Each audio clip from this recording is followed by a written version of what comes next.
La diffusion vient de démarrer. Tous les participants sont en mode écoute seul.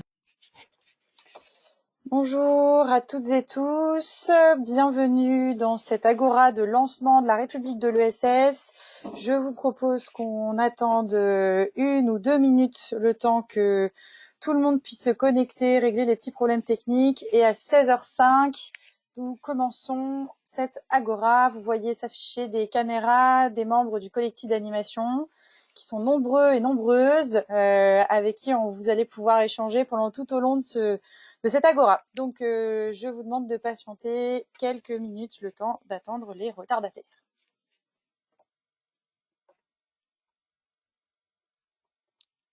Bonjour, c'est Daniel. Vous me voyez? Bonjour Daniel, qui vient d'arriver. On a lancé le webinaire. Non, on ne te voit pas Daniel. Je t'envoie une invitation. Voilà. Oui, je vais répondre tout de suite, comme ça. Voilà.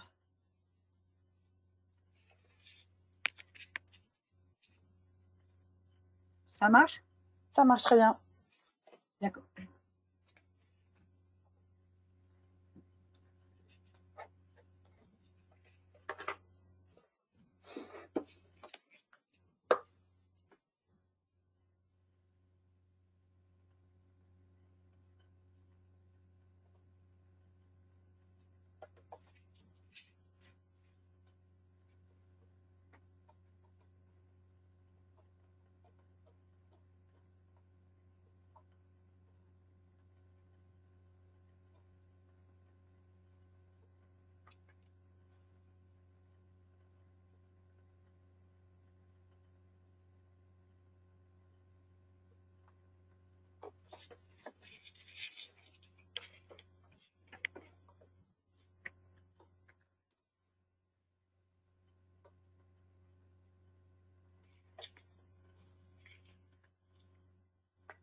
Alors, bonjour à Hugues Sibyl, Frédéric Girard et Charles Lesage qui ont mis dans le chat, donc dans les questions que vous ne voyez pas, un bonjour collectif à tous les participants. Donc, je relais le message à tout le monde.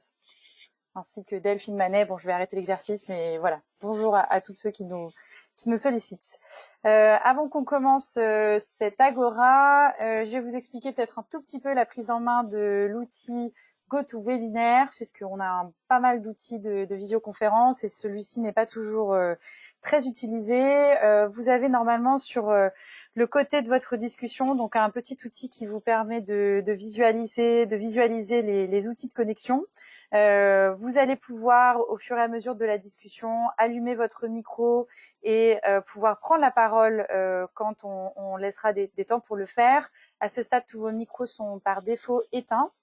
Je vous demanderai évidemment, une fois que vous avez pris la parole, de bien couper ensuite votre micro, ce qui évite tous les bruits autour de vous, parce que les micros nous les réenvoient de manière très forte et parfois c'est pas facile de s'entendre. Vous avez la possibilité de poser des questions et je vais me charger tout au long de cette agora de les identifier, de pouvoir les poser à voix haute quand elles sont de manière écrite, même si nous allons aussi avoir des temps d'échange peut-être à l'oral. Nous sommes déjà quasiment 60 sur ce webinaire, donc évidemment on va essayer que ce soit le plus fluide possible. C'est un exercice pas simple d'animer un webinaire en visioconférence. Vous avez donc en face de vous l'écran un partage d'écran avec un support assez simple, mais qui vous permet de visualiser. Vous verrez la progression de ce webinaire. Et normalement, vous voyez un certain nombre de caméras allumées, qui sont les caméras du collectif, des membres du collectif d'animation. Alors tous et toutes n'ont pas pu être présents aujourd'hui, mais vous allez en avoir quand même quelques-uns et le but ce sera de pouvoir échanger avec eux, qu'ils puissent répondre à vos questions et surtout l'objectif de cette agora est vraiment que nous ayons un temps d'échange, de présentation et surtout de discussion autour de ce projet assez ambitieux qu'est la République de l'ESS. Je vous propose donc que nous puissions commencer. Il est 16h05. Donc moi je m'appelle Marthe Corpet, je suis responsable affaires publiques à ESS France et je travaille avec Antoine Goulard qui est présent dans cette discussion. Je crois que vous le voyez pas, il n'a pas levé sa caméra. Nous travaillons tous les deux côté opérationnel sur le projet de République de l'ESS au sein d'ESS France. Je vais laisser la parole en introduction à deux des membres du collectif d'animation, Frédéric Frunder et Timothée Duverger, pour qu'ils puissent évoquer à la fois le contenu du projet et pourquoi nous l'avons appelé République de l'ESS, sur une idée et une inspiration de Timothée Duverger. Donc Timothée, je vous laisserai commencer le tour de parole, et puis ensuite Frédéric Frunder, qui représente ici la gouvernance d'ESS France, sur l'objectif de ce projet et la raison pour laquelle nous le portons dans cette période si particulière. Timothée, je vous laisse la parole pour commencer sur le terme République et sa portée.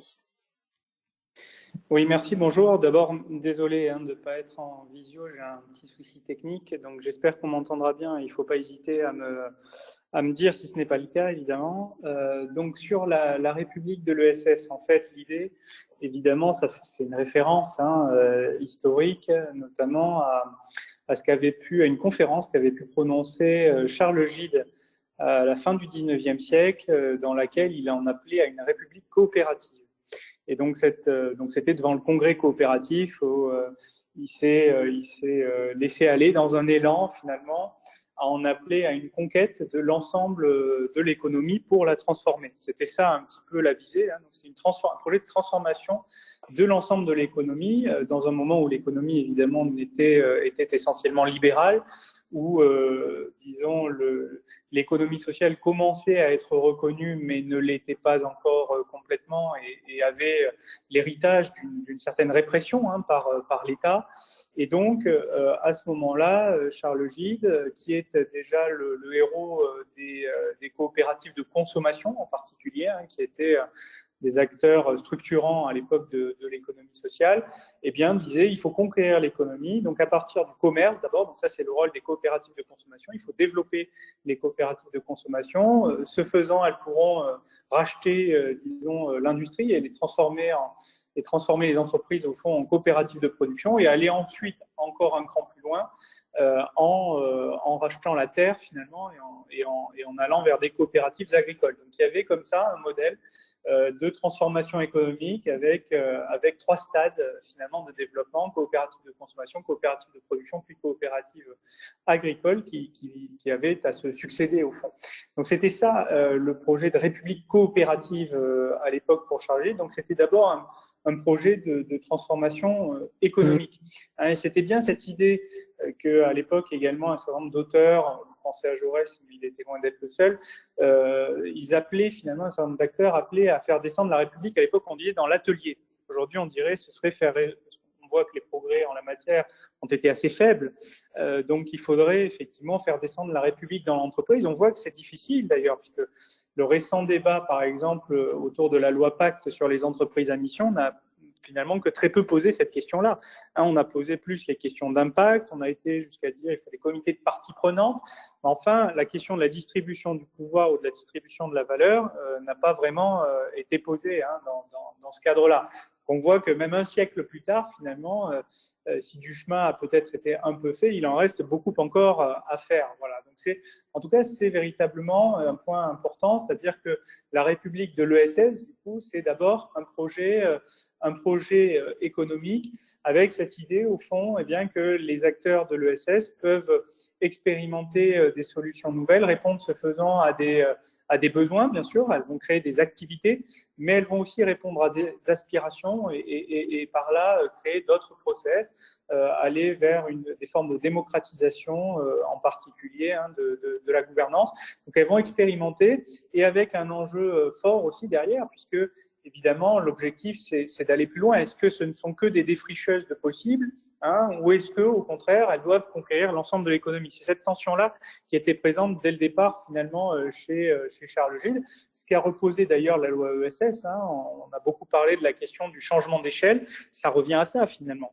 Et ce changement d'échelle pouvant se produire, notamment par de l'essaimage, par le fait de grossir, tout simplement, ou par le fait également de s'institutionnaliser. C'est ce qui s'est produit, alors parfois d'ailleurs en perdant la spécificité de l'ESS, mais c'est ce qui s'est produit pour un certain nombre d'acteurs. Hein. L'institutionnalisation, c'est évidemment le cas des mutuelles en satellite de la sécurité sociale, mais on pourrait également citer le cas des associations gestionnaires qui se sont arrimées finalement elles aussi à l'État social. Donc c'est un projet d'abord, je dirais, économique, mais c'est aussi, et c'est un point, il me semble, important, c'est aussi un projet politique, puisque l'économie sociale et solidaire, et là on retrouve la dimension proprement politique de la notion de république, hein, qui était finalement pas forcément la plus développée dans l'esprit de Gilles, mais que nous pourrions nous développer aujourd'hui, c'est la République au sens donc du projet politique, avec cette idée que l'ESS est fondée sur une citoyenneté économique.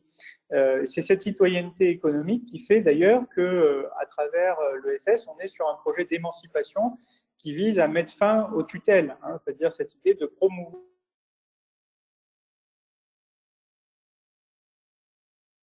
Ah, Timothée, on t'a perdu. Il n'y a pas que moi qui ne l'entends plus, hein. Vous n'entendez pas non plus. D'accord. Alors, on va attendre une petite seconde qu'il revienne. Plus grand. Voilà. Alors, Timothée, ça a coupé. Il y a quelques phrases. Est-ce que tu peux reprendre la toute dernière partie de ton propos? Oui, donc j'en étais au projet politique. Je ne sais pas si oui, ça avait été moi du coup. Donc je disais le projet politique, la citoyenneté, c'est l'idée effectivement d'une citoyenneté économique qui se matérialise au fond, je disais, sur le principe d'égalité. Elle repose sur le principe d'égalité, voilà, d'égalité des membres. Hein. C'est ce qui explique effectivement, notamment la gouvernance démocratique, le projet, le principe une personne, une voix. Donc il y a vraiment cette idée d'égalité qui permet effectivement d'avoir un projet d'émancipation qui est au cœur de l'économie sociale et solidaire, même si, je disais, ça n'empêche pas évidemment des phénomènes de type oligarchique de se produire, bien entendu, y compris au sein des organisations de l'ESS. Le deuxième élément aussi de l'émancipation, c'est l'idée qui était présente dans l'appel qu'avait pu lancer Jérôme au démarrage de cette République de l'ESS, c'est-à-dire l'idée de se dépasser, de faire des choses plus grandes que soi. Hein. Et ça, c'est un autre élément important, c'est-à-dire que si d'un côté, il y a un projet d'organisation, un projet, je dirais, presque interne à l'ESS, qui d'ailleurs pose des questions en termes d'exemplarité. Hein. Je sais que le mouvement des entrepreneurs sociaux, par exemple, a beaucoup pointé cette question-là.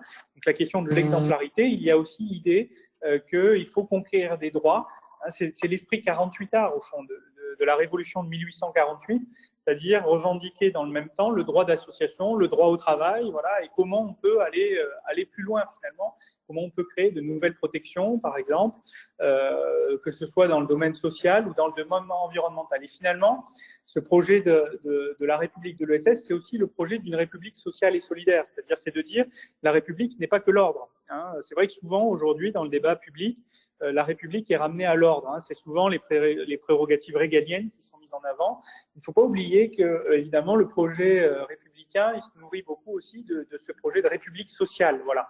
C'est la question de la justice sociale et c'est ce à quoi, évidemment, ce vers quoi doivent tendre les organisations de l'économie sociale et solidaire. C'est toute la question de l'impact, hein, l'impact social, notamment de ces activités qui est soulevée.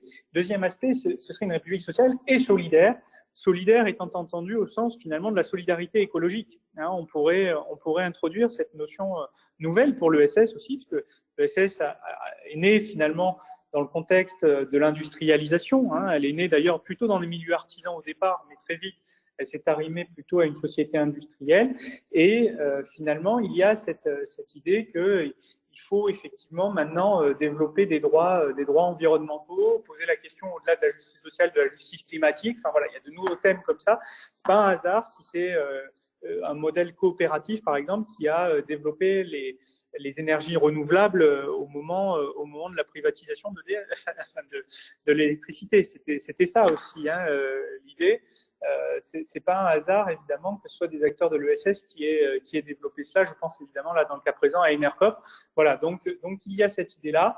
Bref, donc l'ESS, elle finalement, elle est aussi un vecteur je dirais, de conquête de droits et de transformation démocratique d'une société, voilà, à travers cette dimension, donc, je disais, de la République sociale et solidaire, qui va à la fois inventer donc un autre modèle de développement fondé sur le bien-être, mais à la fois également essayer de porter un projet de démocratisation de la société. Voilà. Donc pour conclure un petit peu là-dessus, pour ne pas faire trop long et surtout laisser la parole aux autres, je dirais simplement que derrière cette question du lien entre République et ESS, il y a aussi une question stratégique qui se pose.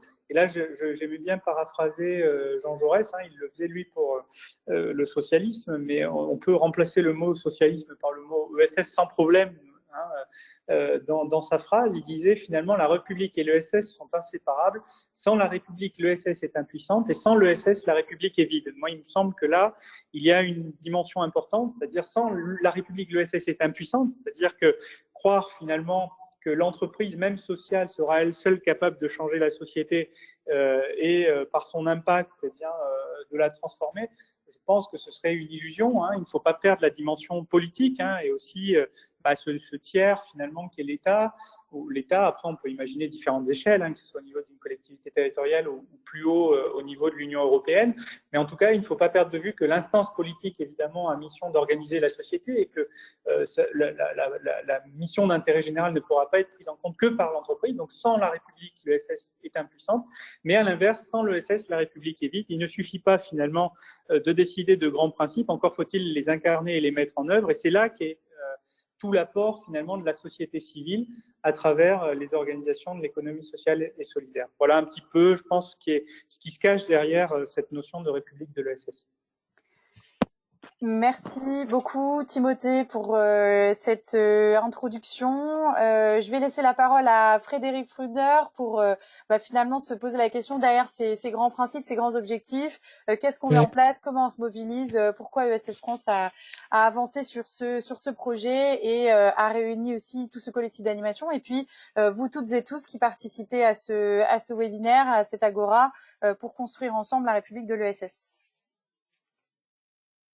Merci, merci Marc. Bonjour à toutes et tous.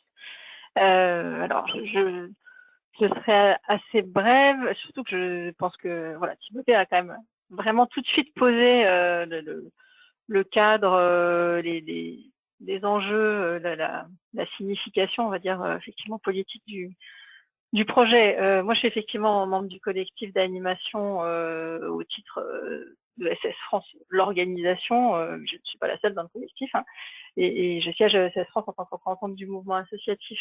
Et donc là, l'idée, c'est effectivement pour moi de vous dire quelques mots de ce qui est, je pense, l'intention des instances de ESS France avec ce projet. Timothée a bien rappelé à quel point l'ESS est ancré dans une volonté transformatrice et d'émancipation et d'implication des citoyens. Et très certainement, c'est ce rappel de fondamentaux qui pousse ESS France à penser ce projet de façon très ouverte. C'est vraiment l'ambition d'une dynamique collective avec tous ceux qui font l'ESS, tous ceux qui croient, ceux aussi qui croient qu'elle a besoin de progresser toujours, et pour progresser toujours, se réinterroger, débattre, convaincre, réinterroger son projet. Donc c'est un projet pour ESS France qui veut impliquer les réseaux, bien sûr, mais pas impliquer les réseaux dans une logique purement institutionnelle, mais bien dans une logique de débat démocratique, dans la capacité que peuvent avoir les réseaux, que doivent avoir les réseaux de l'économie sociale et solidaire à animer en permanence un débat démocratique en leur sein et plus largement aussi, en faisant vivre le débat démocratique dans la société sur ce que sont tous nos enjeux. Parce que cette logique démocratique, elle est au cœur de l'ESS. Donc, les réseaux membres de ESS France, les membres des membres et vous qui êtes là aujourd'hui, je pense que pour beaucoup d'entre vous appartenez à des réseaux ou être membre de réseaux, on doit être là dans ce projet. Enfin, la volonté qui est celle de ESS France, c'est que nous soyons tous là dans ce projet pour lancer des sujets, lancer des thématiques de débat, et on y reviendra sans doute après au cours de la discussion. C'est aussi là-dessus qu'il faut qu'on veut partager aujourd'hui, mais surtout inciter tous les citoyens avec lesquels on est en lien, avec lesquels tous nos réseaux sont en lien, à contribuer, à participer. Donc, tous ces citoyens sont les bénévoles des membres des réseaux membres de l'ESS, les adhérents, les bénéficiaires, bref, tous ceux qui d'une façon ou d'une autre sont intéressé par l'ESS pour pouvoir contribuer à son énergie, à sa transformation. Donc l'idée, c'est que tous, le plus largement possible, qu'on puisse faire de cette agora, de cet espace collaboratif, cette plateforme collaborative, un lieu de débat extrêmement ouvert qui nous permette de construire des propositions et d'animer des débats en s'interrogeant sur ce que sont les défis auxquels l'ESS veut et doit répondre aujourd'hui, sur ce que sont les nouveaux champs qu'on peut explorer, sur ce que sont les nouvelles alliances qu'on peut explorer, mais aussi pour interroger nos pratiques très clairement. Et Timothée parlait d'exemplarité. C'est évidemment un sujet qui doit être en permanence au cœur de nos interrogations sur ce qu'est l'économie sociale et solidaire et comment elle fonctionne. Et donc c'est aussi avec les citoyens à la fois qui font l'ESS et qui participent et qui contribuent qu'on doit interroger ça, interroger nos pratiques, la façon dont on peut les y améliorer et être à la hauteur des valeurs qu'on porte en termes de démocratie, de gouvernance, de relations au travail, d'égalité femmes-hommes et bien d'autres sujets que les acteurs eux-mêmes de l'ESS n'identifient peut-être pas suffisamment aussitôt et aussi vite qu'ils le devraient. Et on a besoin pour ça des citoyens, des citoyens, de tout un chacun, de tout individu pour animer ces débats et nous pousser collectivement à y réfléchir. Voilà, donc juste, je n'irai pas beaucoup plus loin. Je pense que vraiment la volonté du projet pour ESS France, c'est bien une volonté collective au travers du mode d'entreprendre qu'est l'ESS. On réaffirme qu'on porte une vision du monde collectivement et qu'on la réinterroge et qu'on l'affirme tous ensemble le plus largement possible et non dans une seule logique institutionnelle qui n'est pas celle de nos organisations de façon générale.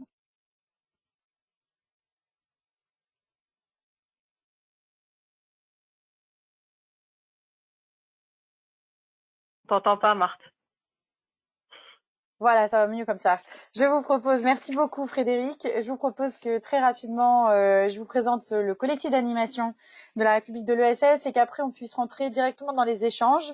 Alors, vous avez donc autour de la table à la fois des représentants de ESS France, donc Jérôme Sadier qui n'a pas pu être présent, qui est donc le président de ESS France au titre des coopératives, Éric Forti qui est présent, qui est président de la CRES Île-de-France et qui est vice-président de ESS France au titre du Collège des Crèces, Frédéric Frunder, qui est secrétaire de ESS France, représentante du mouvement associatif, Bérénice Donden, qui est représentante du mouvement pour l'économie solidaire et qui est vice-présidente de ESS France, Denis Philippe, qui n'a pas pu être présent aujourd'hui, qui est trésorier au titre de la mutualité, trésorier de ESS France au titre de la mutualité française, Benjamin Roger, qui est opérationnel de ESS France et en charge de l'Observatoire national.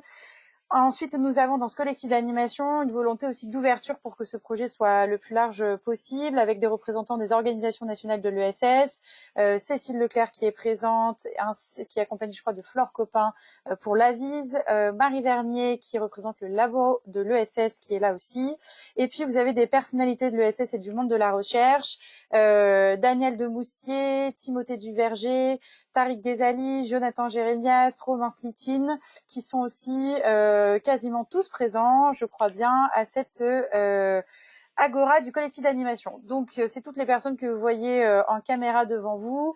Et l'objectif, c'est que vous puissiez aussi interagir avec eux. Je crois que personne n'a de vision fermée et unanime sur la République et par contre tout le monde souhaite la construire. L'objectif de cette agora à la suite de ces introductions est donc que nous ayons un temps ouvert. Nous n'avons pas préparé une présentation très longue de tout ce que nous avons prévu pour communiquer, pour travailler ensemble sur la République de l'ESS. Nous souhaitions surtout dans ces temps d'agora du collectif d'animation qui seront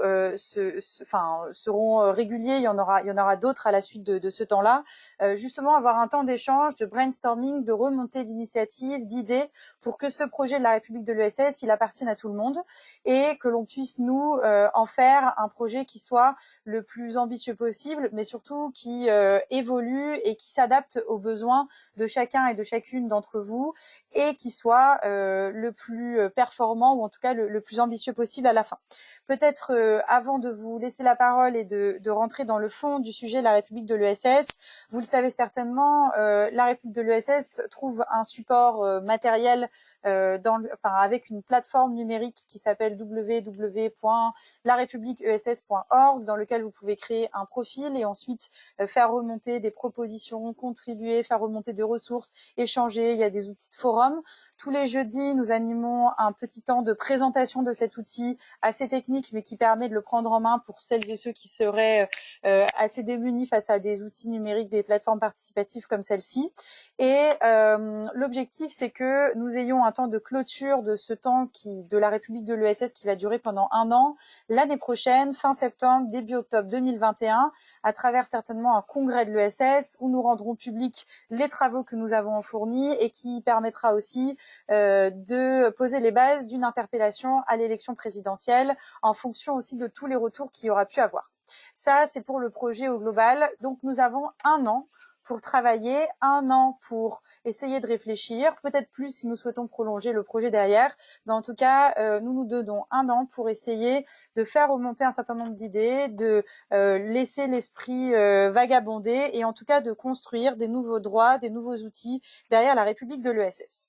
Et d'ailleurs, je rebondis sur les 2 premières interventions pour ouvrir peut-être un premier temps d'échange sur la question en fait que pose cette République, c'est-à-dire notre capacité à travailler ensemble, notre capacité à solliciter les citoyens, quelle place pour les citoyens dans l'économie sociale et solidaire nous souhaitons laisser, pourquoi aborder cette question de la citoyenneté et de la République dans la période et finalement qu'est-ce que l'ESS a apporté à cette vision républicaine.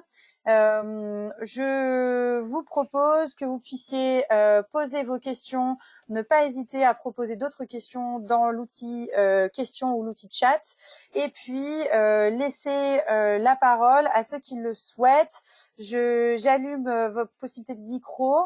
Vous avez un outil pour pouvoir poser des questions et lever la main. Je vois qu'il y en a déjà qui ont demandé la parole. Je vais le faire circuler. Peut-être avant de vous donner la parole côté participants, côté collectif d'animation, est-ce que quelqu'un souhaite ouvrir un peu une réflexion sur cette notion de participation citoyenne et de rôle de la République de l'ESS dans celle-ci?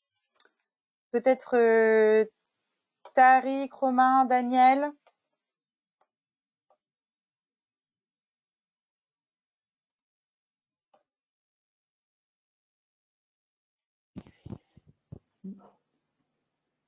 Vas-y Tariq. Non, mais laissons venir les questions, peut-être, tout simplement. On a déjà pas mal parlé et introduit le sujet, autant rebondir sur les questions, les propositions. Alors, il y a Christophe Vernier qui a demandé la parole. Christophe, je vous en prie. Et ensuite, il y aura, j'ai vu Jean-Marc Douce à la suite. Allez-y. Normalement, oui, bonsoir à tous, vous m'entendez? Très bien, allez-y.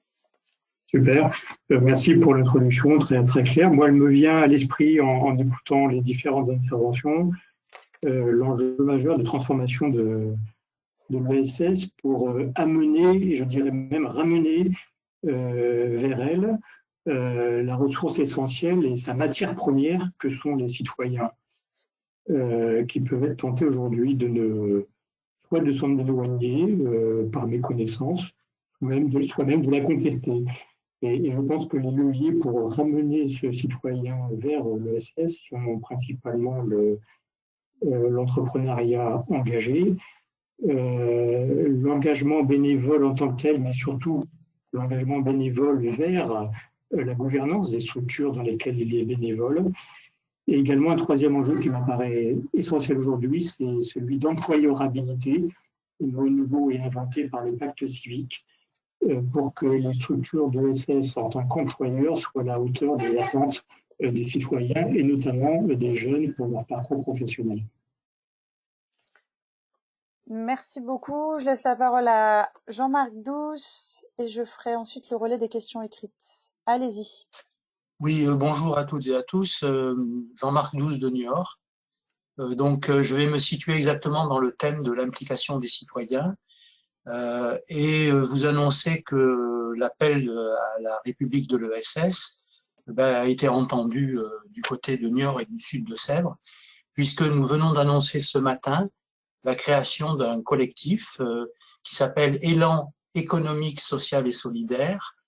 Et il y a 2 raisons à cela, la crise économique et sociale sans précédent à laquelle nous sommes confrontés, et puis deuxièmement, la conviction forte que l'ESS peut être un levier de résilience de transformation et de développement de nos territoires dans un contexte de nécessaire transition écologique.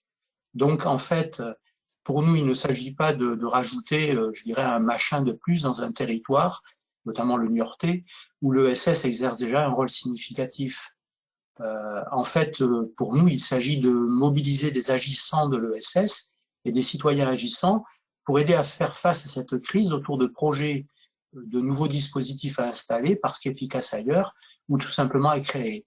Nous sommes donc dans une sorte de volet opérationnel, mais nous nous situons complètement dans la filiation de cette république de l'ESS parce que justement, nous voulons rajouter finalement dans un cadre existant que je viens d'évoquer, nous voulons apporter ce qu'apporte un collectif, c'est-à-dire de l'agilité, de la souplesse, de la réactivité, y adjoindre une compétence opérationnelle et nos réseaux respectifs. Donc en fait, il s'agit bien d'implication citoyenne au service d'un territoire, mais également ce que nous voulons faire, c'est ne pas nous substituer à des acteurs de l'ESS déjà existants, mais en fait d'être en complémentarité par des approches multidisciplinaires issues des parcours professionnels et militants de chacun des membres du collectif. Donc notre collectif vient juste de se créer et nous entourons déjà d'un comité de soutien et je crois que comme participant à ce webinaire, il y a en fait Jean-Pierre Martin que certains d'entre vous connaissent, je pense, très bien et s'il souhaite s'exprimer en relais pour expliquer pourquoi il est un soutien, s'il peut le faire dans le courant de ce webinaire, ben, ça sera parfait et je vous remercie de votre attention. Est-ce que vous m'entendez? Oui, très bien. Bonjour à tous et je salue en particulier Tariq Genadi, Daniel Demoustier et Eric Fortit, que j'ai eu la chance de croiser dans ma vie de l'ESS à plusieurs reprises et de collaborer sur des travaux.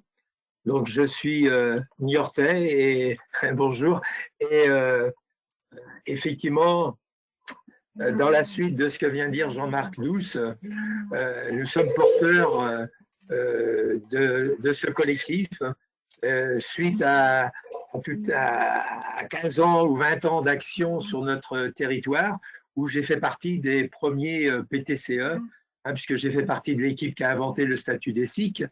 J'ai participé avec Tariq à de nombreuses réunions autour du XIBIL.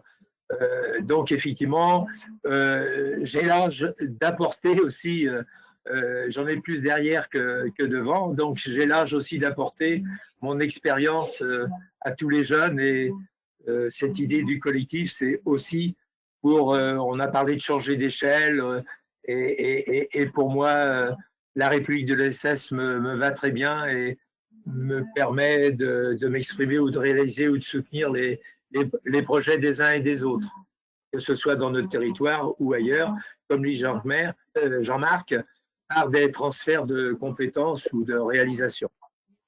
Merci. Merci beaucoup, Monsieur Martin.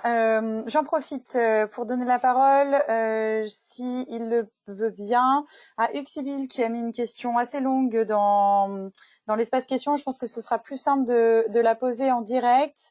Uxibil, est-ce que vous pouvez prendre la parole en ce sens? Et ensuite, je passerai la parole à Jean-Claude Hérault et Jean Gattel. Bonjour. Bonjour. D'abord, en fait, c'est moins une question que de vouloir témoigner en tant que vieux militant de l'économie solidaire du grand intérêt de l'initiative qui est prise, que personnellement j'attendais depuis longtemps, c'est-à-dire une vraie ambition partagée, collective, face aux menaces qui pèsent aujourd'hui sur notre société, qui sont considérables et qui doivent nous obliger à changer ce qu'on a l'habitude de faire. Ce que j'ai écrit, c'est moins une question, c'est de dire que pour moi, je pense qu'il y a deux enjeux à la République de l'ESS. Premièrement, c'est quand même d'actualiser notre projet, qui est un projet que moi je porte depuis longtemps, sur la thématique de la planète. On est quand même né d'une histoire qui est une histoire plutôt de partage du pouvoir et des revenus, de redistribution plus équitable. Mais il faut se réinterroger sur les conditions en fait de la production elle-même, Et ça, c'est pas si facile que ça. Je pense qu'il y a un travail, il y a une petite révolution culturelle à faire pour nous tous de l'ESS là-dessus, et que la République de l'ESS, qui est engagée là, doit faire. Sinon, je pense qu'il y a une partie des jeunes qui ne nous suivront pas, parce que pour eux, c'est la question centrale. Et si on l'inclut pas plus, eh bien, ils auront l'impression qu'on est sur un modèle encore, disons, redistributif, qui est le modèle du XXe siècle. Et l'autre point, c'est vraiment que la République de l'ESS nous permette de gagner la bataille des idées. Je voudrais dire à ce sujet-là que le labo de l'ESS a fait des travaux qui ne sont pas si vieux que ça, qui montrent que les économistes, c'est-à-dire que ceux qui influencent aujourd'hui les décideurs politiques, ne connaissent pas l'ESS ou ne croient pas à l'ESS. Pour un grand nombre d'entre eux, merci à des gens comme Daniel Deboustier ou Timothée, enfin, disons aux intellectuels qui sont avec nous. Mais si je regarde aujourd'hui dans une partie des gens qui sont des économistes, ça ne fait pas partie de leur champ de vision. Donc, pour moi, la République de l'ESS a aussi cet objectif d'une conquête des idées. Il me semble que l'idée écologique est en train de gagner la bataille des idées. Personne aujourd'hui ne dirait qu'il est contre l'écologie. L'ESS n'a pas encore gagné cette bataille des idées sur le mode l'ESS. Oui, bien sûr, c'est la solution, l'ESS, parce qu'elle a une autre approche du capital et une autre approche du pouvoir. Or ça, eh bien, ne nous trompons pas, ça n'est pas encore une idée dominante, et donc la République de l'ESS doit permettre de faire de la conquête sur cette insuffisance de prise en compte d'un modèle différent. J'en profite pour saluer Xybil, je ne savais pas qu'il était là. Merci beaucoup. Alors, une question qui est posée par écrit, et c'est Jean-Philippe Brun qui la pose et qui n'a pas de micro, qui revient sur l'objectif de la République de l'ESS et qui se demande comment l'ambition de ce projet-là peut dépasser les enjeux stricto sensu de revendication dans le cadre de la présidentielle 2022 et permettre de ne pas se laisser enfermer dans l'agenda politique institutionnel, mais d'arriver à en faire un projet, je pense, sur le plus long terme, si je reformule. Une autre question a été posée sur le lien aux acteurs du CESE et des partenaires sociaux. Il est vrai que nous n'avons pas de partenaires sociaux présents dans le collectif d'animation. Le lien est fait en revanche côté CESE avec les différents groupes ESS. Et une dernière question qui a été posée à ce stade, qui touche à comment cette initiative peut redescendre dans les territoires et comment est-ce qu'elle peut être en lien, résultat, avec l'échelle locale. J'y ai encore 2 prises de parole et je vous propose après qu'on puisse faire un premier tour de réaction du collectif d'animation permettant de rebondir sur les différentes interventions. Alors Jean-Claude Hérault et Jean Gattel, alors nous avons un auditoire ou en tout cas des prises de parole très masculines. Femmes, n'hésitez pas à prendre la parole, que je ne sois pas la seule à m'exprimer pendant cette agora, n'hésitez pas. Mais à vous la parole, Monsieur Hérault. Oui, bonjour à tous, je vous parle des Hautes-Alpes depuis Gap, où nous avons créé en 2008 une union départementale de l'économie sociale et solidaire qui fédère aujourd'hui 80 entreprises de l'ESS et nous organisons demain notre 15e forum de l'ESS dans les Hautes-Alpes et nous avons 140 participants inscrits. Et alors, je suis un peu scotché parce que le thème que nous avions choisi bien avant qu'on parle de la République de l'ESS, c'est l'économie sociale et solidaire, une identité à partager, des impacts à valoriser. Bon, je pense qu'on est en plein dans le débat qui nous a été présenté au début, dans les premiers propos, donc je peux que m'en féliciter. Moi, je pense que ce travail qui est en préparation, qui va durer plus d'1 an, va être un point d'appui important dans nos territoires. Merci beaucoup. Jean Gattel, la parole est à vous.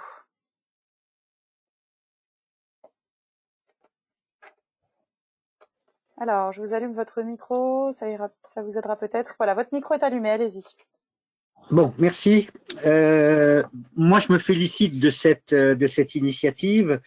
Je me situe et le dernier bouquin que je viens de sortir le démontre bien, hein, qui s'appelle « Économie sociale et solidaire pour un nouveau modèle de développement ».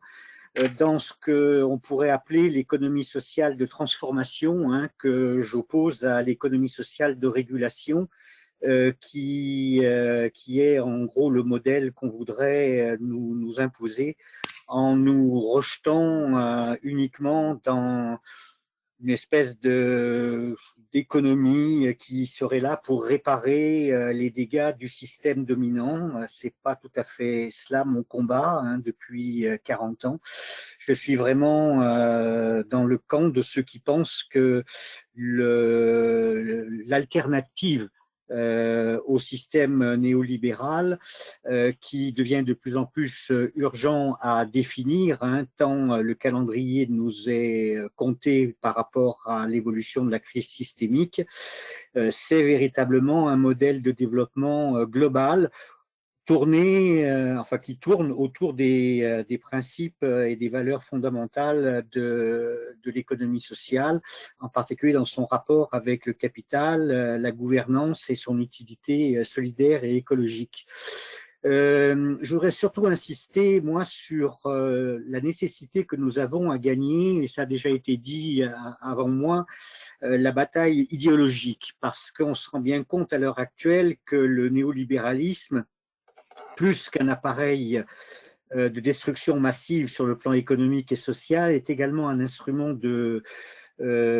absolument déterminant dans la bataille idéologique, puisque le néolibéralisme, qui repose sur l'individualisme forcené et l'argent roi, est en train de gagner les esprits, et par là même, il faut bien comprendre qu'il sape les valeurs de la République, parce que les valeurs de la République, ce sont des valeurs collectives, et donc tout le schéma intellectuel et idéologique du néolibéralisme qui repose d'abord sur l'individualisme forcené est en train de saper petit à petit les bases de la République, et on le voit bien à l'heure actuelle, puisque l'un des débats finalement que révèle cette pandémie, c'est est-ce que les valeurs collectives sont capables de tenir par rapport au chacun pour soi, Et donc, il me semble que c'est extrêmement important, cet aspect-là pour nous.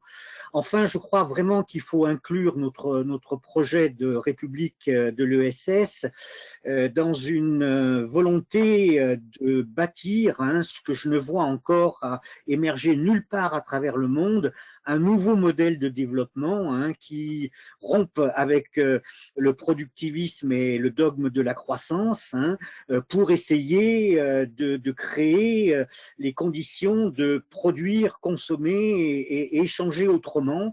Et ce modèle-là, je ne le vois pas. C'est-à-dire que je vois bien qu'il y a un modèle qui meurt et qui est en train de crever et d'ailleurs qui nous entraîne dans sa destruction, mais je ne vois pas nulle part au niveau d'un quelconque chef d'État ou d'une quelconque réflexion idéologique la naissance, l'émergence d'un nouveau modèle de développement, et je pense que c'est cela auquel nous devons nous attaquer.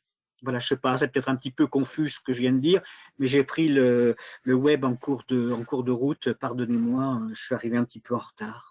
Pas d'excuses, toutes les interventions sont bonnes à prendre, et merci beaucoup pour vos quelques mots. Je rajoute à ce que vous venez d'évoquer toutes et tous à l'oral quelques questions par écrit. Cette République de l'ESS a-t-elle bien l'ambition de redonner le goût et l'envie du débat démocratique et citoyen, et comment? Et question qui se remet en perspective avec par exemple l'épisode de Poitiers et la réaction très, je cite, républicaine entre guillemets de la secrétaire d'État à la jeunesse et à l'engagement pose l'enjeu de cette République de l'ordre vs la République solidaire. Voilà une des questions. Je vous propose, je rebondirai et je poserai toutes les questions qui me sont posées par écrit à l'ensemble, et je la mettrai dans le débat. Je vous propose peut-être côté collectif d'animation de pouvoir rebondir un peu sur ces premiers temps d'échange et que pour qu'on puisse dans cette première séquence, voilà, avoir un peu aussi vos retours sur la façon dont vous envisagez ces différentes questions. Je suis pas sûre de vous donner la parole chacun votre tour. Je vous propose peut-être que vous la preniez en fonction des retours que vous souhaitez faire. Vas-y Robin. Ok, juste bonjour à tous. D'abord, c'est vraiment bien de voir qu'on est déjà beaucoup à ce premier webinaire, beaucoup d'acteurs très engagés dans l'ESS, et il va falloir voir aussi comment on élargit notre action avec toutes les énergies qui sont autour de la table, disons. Peut-être juste quelques éléments de nos réflexions préalables du comité d'animation sur les objectifs, on les a dit, c'est sortir du bois, c'est, pour reprendre l'expression d'Hugues Sibyl et de Tariq Rezali, c'est que l'ESS ne soit plus un nain politique. Et la question, c'est qu'est-ce qu'on a à dire à l'ensemble de la société. Et ça, il faut le faire aussi avec des moyens qui soient renouvelés. Donc, peut-être quelques éléments pour faire l'agenda et ne pas subir l'agenda, pour répondre à une des questions, sachant que c'est vrai qu'on s'est donné comme objectif l'élection présidentielle, mais plus comme un grand moment démocratique. Mais l'idée, ce n'est pas de construire le programme pour l'élection présidentielle, pour être clair. Donc, quelques éléments et quelques idées qu'on a eues, ce n'est pas exhaustif, mais déjà, c'est pour animer les débats, c'est de travailler autour de controverses pour permettre à chacun de se sentir concerné. L'idée, c'est très concrètement comment je peux aller vers du zéro déchet grâce à l'ESS, comment aller vers du… Est-ce que aller vers du 100% recyclable, c'est possible? Et donc, pas en étant utopique, mais en montrant qu'il y a des solutions et en montrant aussi qu'il y a des obstacles et des choses à pouvoir franchir. Autre exemple très concret, c'est vivre sans Amazon. Est-ce que c'est possible avec l'ESS? Est-ce que c'est souhaitable?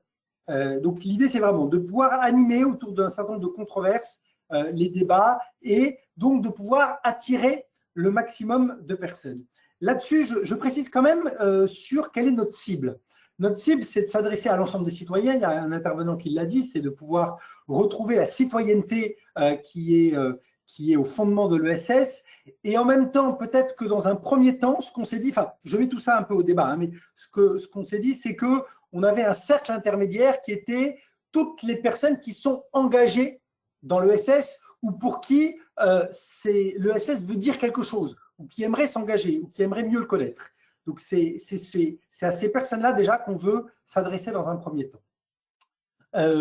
Pour animer le débat, on souhaite également inviter, aller chercher des gens qui ne parlent pas d'ESS, des grands intellectuels, des grands acteurs de la vie économique, sociale et culturelle, qui ne parlent pas de l'ESS, soit parce qu'ils ne le connaissent pas, soit parce que ce n'est pas leur sujet principal, mais qu'en les amenant sur le sujet de la République de l'ESS, pourront, à partir de là où ils sont, parler de l'ESS et finalement se convertir, ou en tout cas parler et attirer un plus large public. Trouver évidemment un certain nombre de relais presse, c'est un des enjeux. Et puis, un dernier point, c'est déjà de pouvoir balayer sous notre porte, et c'est de pouvoir inviter des structures de l'ESS qui ne se revendiquent pas ainsi déjà à pouvoir se revendiquer et à pouvoir prendre la parole sur le sujet de la République de l'ESS. Donc l'idée, c'est aussi de pouvoir montrer et faire prendre la parole au maximum d'entreprises de l'ESS. Et puis, dernier point, c'est qui est un des enjeux, et je pense qu'il faut qu'on en parle ensemble, c'est comment on fait pour animer tout au long de cette année cette République de l'ESS. On l'a dit, il y a la plateforme, il faut pouvoir l'animer, il y a les webinaires, il y a des contributions diverses. Et donc, l'enjeu, ça va aussi de pouvoir faire la synthèse de tout ça pour atteindre nos objectifs. Merci beaucoup. Est-ce que quelqu'un d'autre du collectif d'animation souhaite intervenir? Vas-y, Jonathan. Bonjour à tous. Deux, trois mots. D'abord, quand on est acteur ou militant de l'ESS, et il y a des figures pionnières là à cette agora aujourd'hui, et je pense que c'est un excellent signe et une excellente nouvelle pour nous. Je pense qu'on a avec la République de l'ESS là une très très très belle occasion de faire ce dont on rêve tous quand on s'engage dans l'ESS et ce dont on rêve régulièrement, et qui consiste à dire au monde la vision qu'on en a et ce qu'on lui apporte, ce qu'on lui a apporté ce qu'on lui apporte et ce qu'on veut continuer de lui apporter de façon encore bien plus massive qu'on ne le fait jusque-là. Donc je pense que c'est une dynamique, enfin moi je vous invite tous à vous y investir et puis à faire s'y investir d'autres, parce que je pense qu'on a une occasion, comme il y en a voilà, toutes les quelques années ou peut-être quelques décennies dans l'ESS, de parler haut et fort de ce qu'on fait, de ce qu'on veut, et puis également de progresser, parce que je rebondis sur ce que Hugues évoquait sur l'écologie, mais il y a aussi d'autres sujets sur la notion d'utilité sociale ou d'impact social. On a des choses à dire, on a aussi des choses à questionner chez nous, à faire progresser sur les questions, y compris nos questions favorites de partage du pouvoir, de partage des richesses. Là encore, il y a à progresser. Donc on a une double occasion de parler haut et fort au monde et à la société dans son ensemble, et puis de faire encore mieux que ce qu'on fait déjà depuis longtemps. Et puis moi, il y a une autre chose qui me semble importante, que j'ai déjà partagée en collectif avec le collectif d'animation et que je veux vous partager là, c'est que très clairement, il ne s'agit pas du tout uniquement, exclusivement de construire un plaidoyer pour les présidentielles, même si ça fera partie très probablement du boulot, parce que c'est important, parce que c'est un moment phare, mais il s'agit de nous réarmer politiquement et de mobiliser plus large que jamais dans la société et des citoyens. Et Tarek Ghezali, qui a en plus d'excellentes idées, souvent le sens de la formule, parlait de citoyenneté XXL.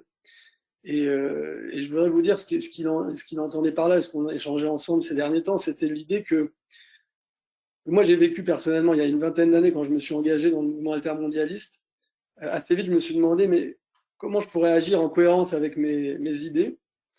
Et je me suis intéressé à ma vie quotidienne, en fait, et à qu'est-ce que je pourrais changer dans ma vie quotidienne pour être plus en cohérence avec ces idées. Et assez vite, j'ai changé de banque, j'ai changé de mutuelle, quelques années plus tard, de fournisseur d'énergie, et puis même de marque de paires de chaussures. J'ai mangé autrement, etc., etc. Et puis vu que je suis entrepreneur et que j'ai créé un certain nombre d'organisations, ben, j'ai aussi converti mes organisations à ça, et puis aussi mon entourage. Et en fait, on se rend compte quand on fait ça, et on est un certain nombre ici à le faire, et depuis un certain temps, qu'il existe quasiment une solution ESS à chaque besoin humain. Et si c'est pas le cas, il y en a forcément une à imaginer, à inventer. Et donc, je pense qu'ici, on a aussi une occasion de mettre en valeur toutes nos organisations phares, celles qui répondent à ces besoins fondamentaux. Là, j'ai évoqué quelques cas, et on pourrait élargir bien au-delà.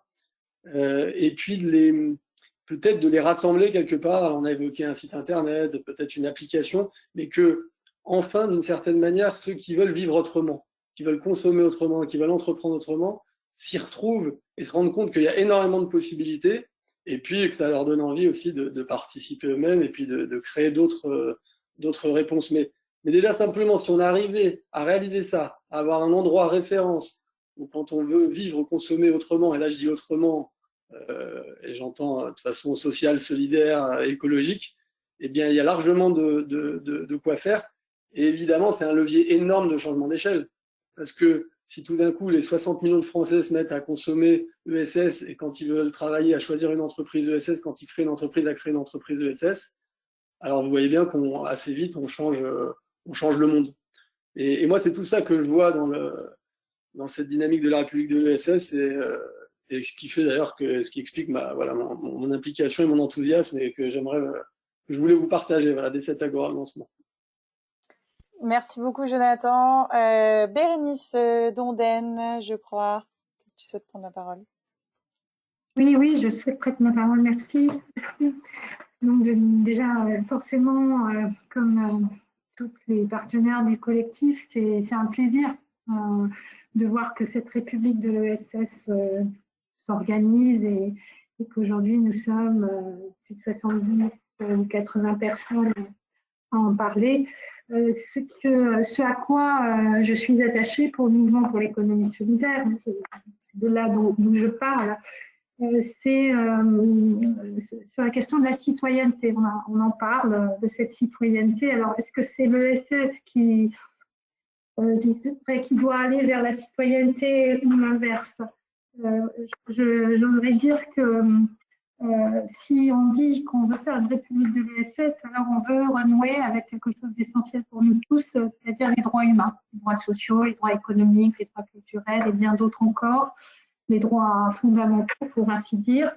Et finalement, de quoi on parle? On parle d'intérêt général. Alors, d'intérêt général, quand on parle de la République, évidemment des instances qui gouvernent, mais d'intérêt général pour nous tous, de commun, de ce qu'on va considérer, nous, chaque citoyen, et je me replace du côté des citoyens, qui sont aujourd'hui, bien évidemment, autant que les entreprises soient solidaires, si on était sur cette circonférence-là, les citoyens aujourd'hui sont capables de dire, et le disent et le font chaque jour sur les territoires, sont capables de dire ce qu'ils veulent pour leur territoire en termes de services, en termes de produits, en termes de vivre ensemble, de buen vivir.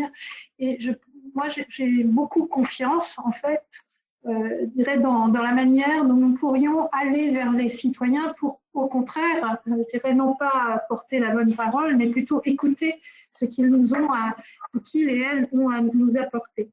Je prendrai un exemple. Je vais parfois dans le couvrant en arrière sur un projet de recherche-action et vous voyez, on peut se retrouver aussi à 70. Je peux vous assurer que les habitants de ce territoire, et je pense que c'est partout pareil, dans les quartiers aussi, sont experts de ce qu'ils veulent pour leur territoire. Et ce qui leur manque peut-être, c'est le comment. C'est effectivement en quoi l'économie solidaire pourrait être un outil pour faire ce dont ils ont envie. Et peut-être avons-nous, je dirais, dans cette république de l'ESS, à réfléchir à comment nous faisons passer ce qu'est l'ESS auprès des personnes qui, elles, savent très bien ce qu'elles veulent pour leur territoire. Donc ça, c'est la première chose que je voulais dire. Peut-être aussi, je dirais qu'un jeune aujourd'hui, donc il y a un jeune sur 5 qui est en précarité quand même, c'est pas rien, il y a 300 000 SDF en France, je viens de lire ça.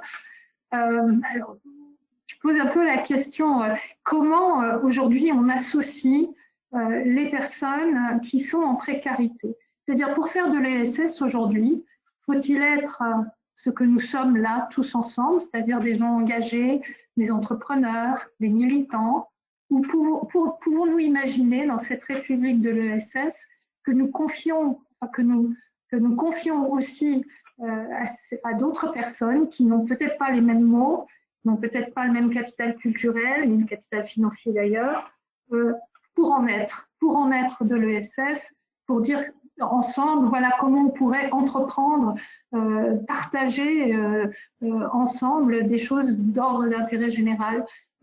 Et c'est peut-être pas un rêve. Et si j'avais un rêve pour cette république de l'ESS, ce serait vraiment celui-ci. C'est-à-dire que on se déposturise, c'est pas un très joli mot, mais on aille là vers des gens qui aujourd'hui ne connaissent pas cette ESS, en sont privés, je dirais, et pour qu'ils en deviennent acteurs. Et quelque part, on se met en silence pour leur permettre, je dirais presque d'être à notre place. C'est une utopie, bien évidemment. Mais pensez à des chômeurs, pensez à des expériences comme cela. Merci beaucoup Bérénice. Daniel, je te laisse la parole et après je repartirai sur les questions écrites puisqu'il y en a quand même quelques-unes. Vas-y Daniel. Alors, il faut que on allume ton micro. Hop. Voilà, normalement je te l'ai allumé, ça marche. Je pense que le débat intellectuel et politique qui s'ouvre là, il a effectivement deux niveaux. Il a un niveau très opérationnel et puis un niveau très général. Parce que si on veut gagner la campagne, la bataille des idées, il faut aussi se placer à ce niveau-là.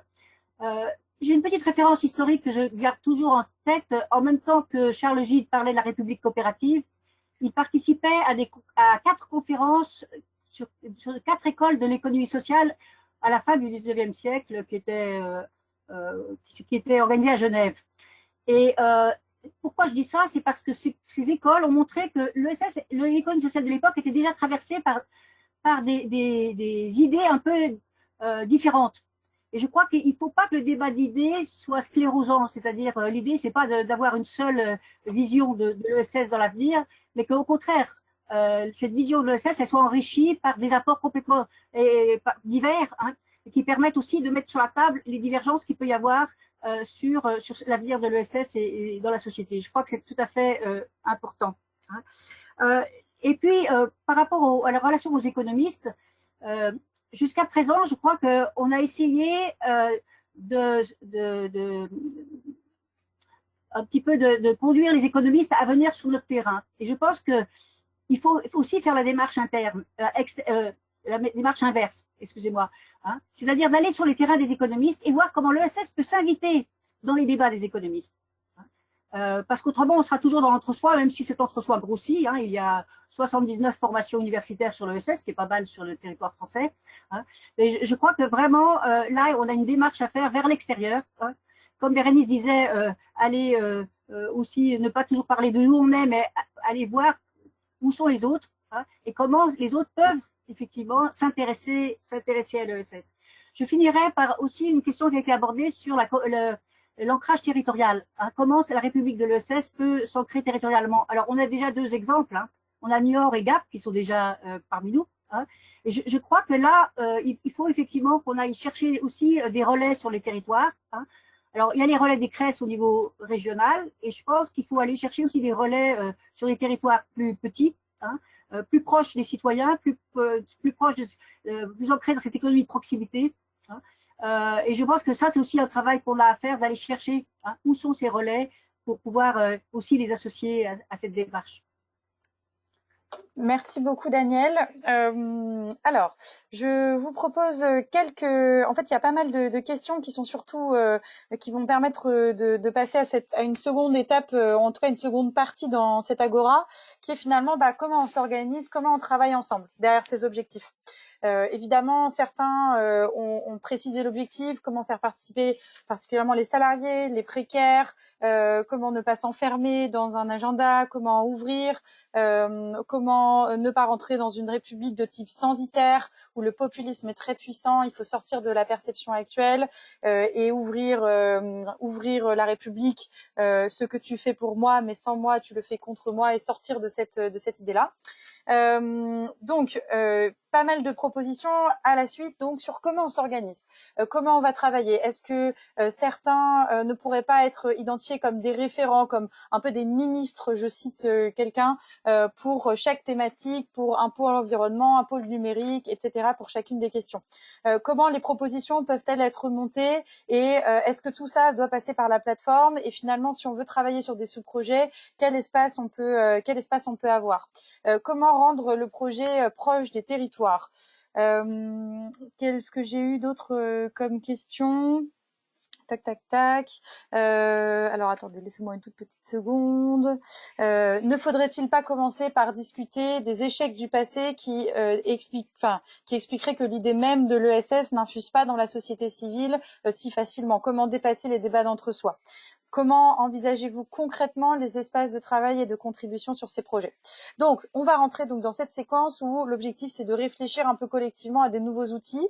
Il y a évidemment la plateforme en ligne et il y a pas mal de fonctionnalités qui sont possibles, mais il faut peut-être aller plus loin. Je vais passer la parole à Tariq Ghezali côté collectif d'animation qui doit nous quitter dans 10 minutes.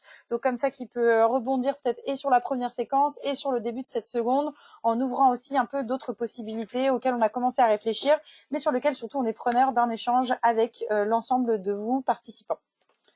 Peut-être Tariq, je te laisse la parole. Oui, bonjour à toutes et à tous. Merci Marthe. Moi, je voulais rebondir sur un point qui fait un peu le lien entre les deux. En effet, on a parlé de la bataille des idées, de la bataille idéologique qui est centrale et qui est au cœur de notre combat. Et moi, je pense qu'il y a même une bataille des récits, en fait, et qu'on est engagé aujourd'hui dans une bataille des récits au sens des histoires qui portent les collectifs humains, les sociétés, et qui les aident à se projeter vers l'avenir et à vivre ensemble ou pas. Et que tout notre enjeu, c'est d'arriver à formaliser ce récit de l'ESS qui n'existe pas pour le moment, en tout cas qui n'imprime pas ou qui n'est pas compris au-delà de nos secteurs et de nos alliés. Aujourd'hui, les récits qui impriment dans l'opinion, c'est des récits qui, enfin, on peut citer, c'est le récit de l'effondrement, par exemple, qui a bien pris, les collapsologues, etc., qui a un récit fort et qui a une dynamique. À l'autre extrémité du spectre, on va avoir la Startup Nation qui dit que la technologie va tout résoudre. Donc ça imprime aussi en France et ailleurs dans le monde. Et puis surtout, il y a des récits dangereux là qui montent, qui sont les récits populistes, le grand remplacement, par exemple. Je détaille pas. Celui de l'islamisme politique qui existe et qui est là et qu'il faut contrer, ou le plus récent là qui monte en flèche, on le voit côté Trump ou côté c'est d'actualité le documentaire sur le conspirationnisme et ce grand complot mondial, etc. Donc il y a vraiment une bataille des récits qui se tient dans les sociétés et je trouve que l'ESS est peut-être le seul acteur où on peut arriver à construire peut-être un nouveau récit qui soit pas un récit déjà vu. On va pas refaire le prêchi-prêcha de la gauche ou de telle autre partie voilà. Il faut inventer quelque chose de nouveau. Et j'espère que la République de l'ESS collectivement arrivera à faire émerger ce récit fort qui peut peser en 2022 et au-delà. Et pour cela, je suis convaincu qu'on a besoin aussi de travailler davantage avec le monde culturel, avec les artistes, avec les personnes qui sont plus sur le cerveau droit, qui travaillent les émotions, qui travaillent le côté sensible des choses. Quelque part, le film Demain, il a un peu ouvert une brèche sur ce récit collectif de la transition, mais voilà, il faut continuer à l'ouvrir et à la faire progresser. Et donc, on sait faire, on va monter des groupes de travail avec des leaders et des productions et des mesures et du plaidoyer. J'allais dire ça, c'est le business as usual du plaidoyer ESS, mais peut-être qu'on peut aller sur des nouveaux terrains en travaillant cette question du récit avec aussi des acteurs culturels et artistiques, des auteurs, des romanciers, des vidéastes qui peuvent aussi nous aider à aller plus loin dans le travail des imaginaires. Et là-dessus, intéressé par vos idées, vos contributions et vos propositions pratico-pratiques sur lesquelles on pourrait essayer de travailler collectivement. Merci et désolé de partir dans 10 minutes. Pas de souci. J'en profite moi également pour apporter quelques réponses aux questions.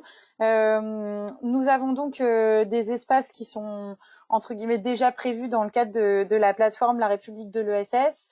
Vous avez des possibilités de discuter sur chacune des thématiques via des forums qui sont visibles par toutes et tous et donc qui permettent aussi de constituer une sorte de un sous-espace sur chacune des thématiques. Vous avez aussi la possibilité d'engager des discussions avec les membres de la plateforme à côté de leur nom dans la communauté. Vous pouvez solliciter un échange avec eux.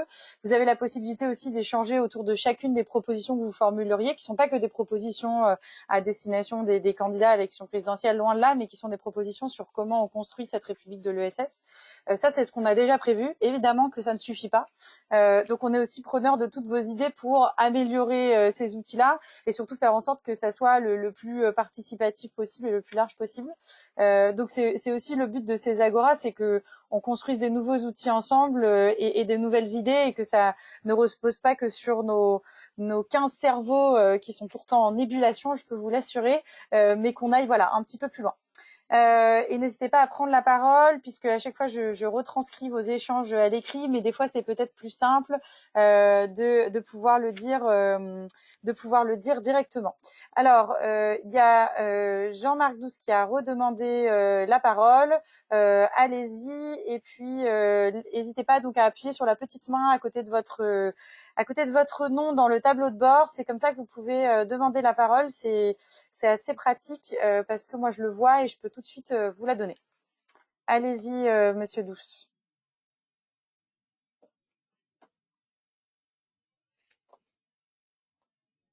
Alors, je vous allume votre micro. Oui. Allez-y. D'accord. Oui, on est donc sous le chapitre et dans la partie des propositions, et moi je voudrais vous faire une proposition, c'est la suivante. Pourquoi est-ce que ce collectif que l'on crée sur le sud de Sèvres ne constituerait pas un cas pratique à suivre sur une année pour voir son évolution, voir comment il fonctionne et donc se situer comme un espace d'expérimentation.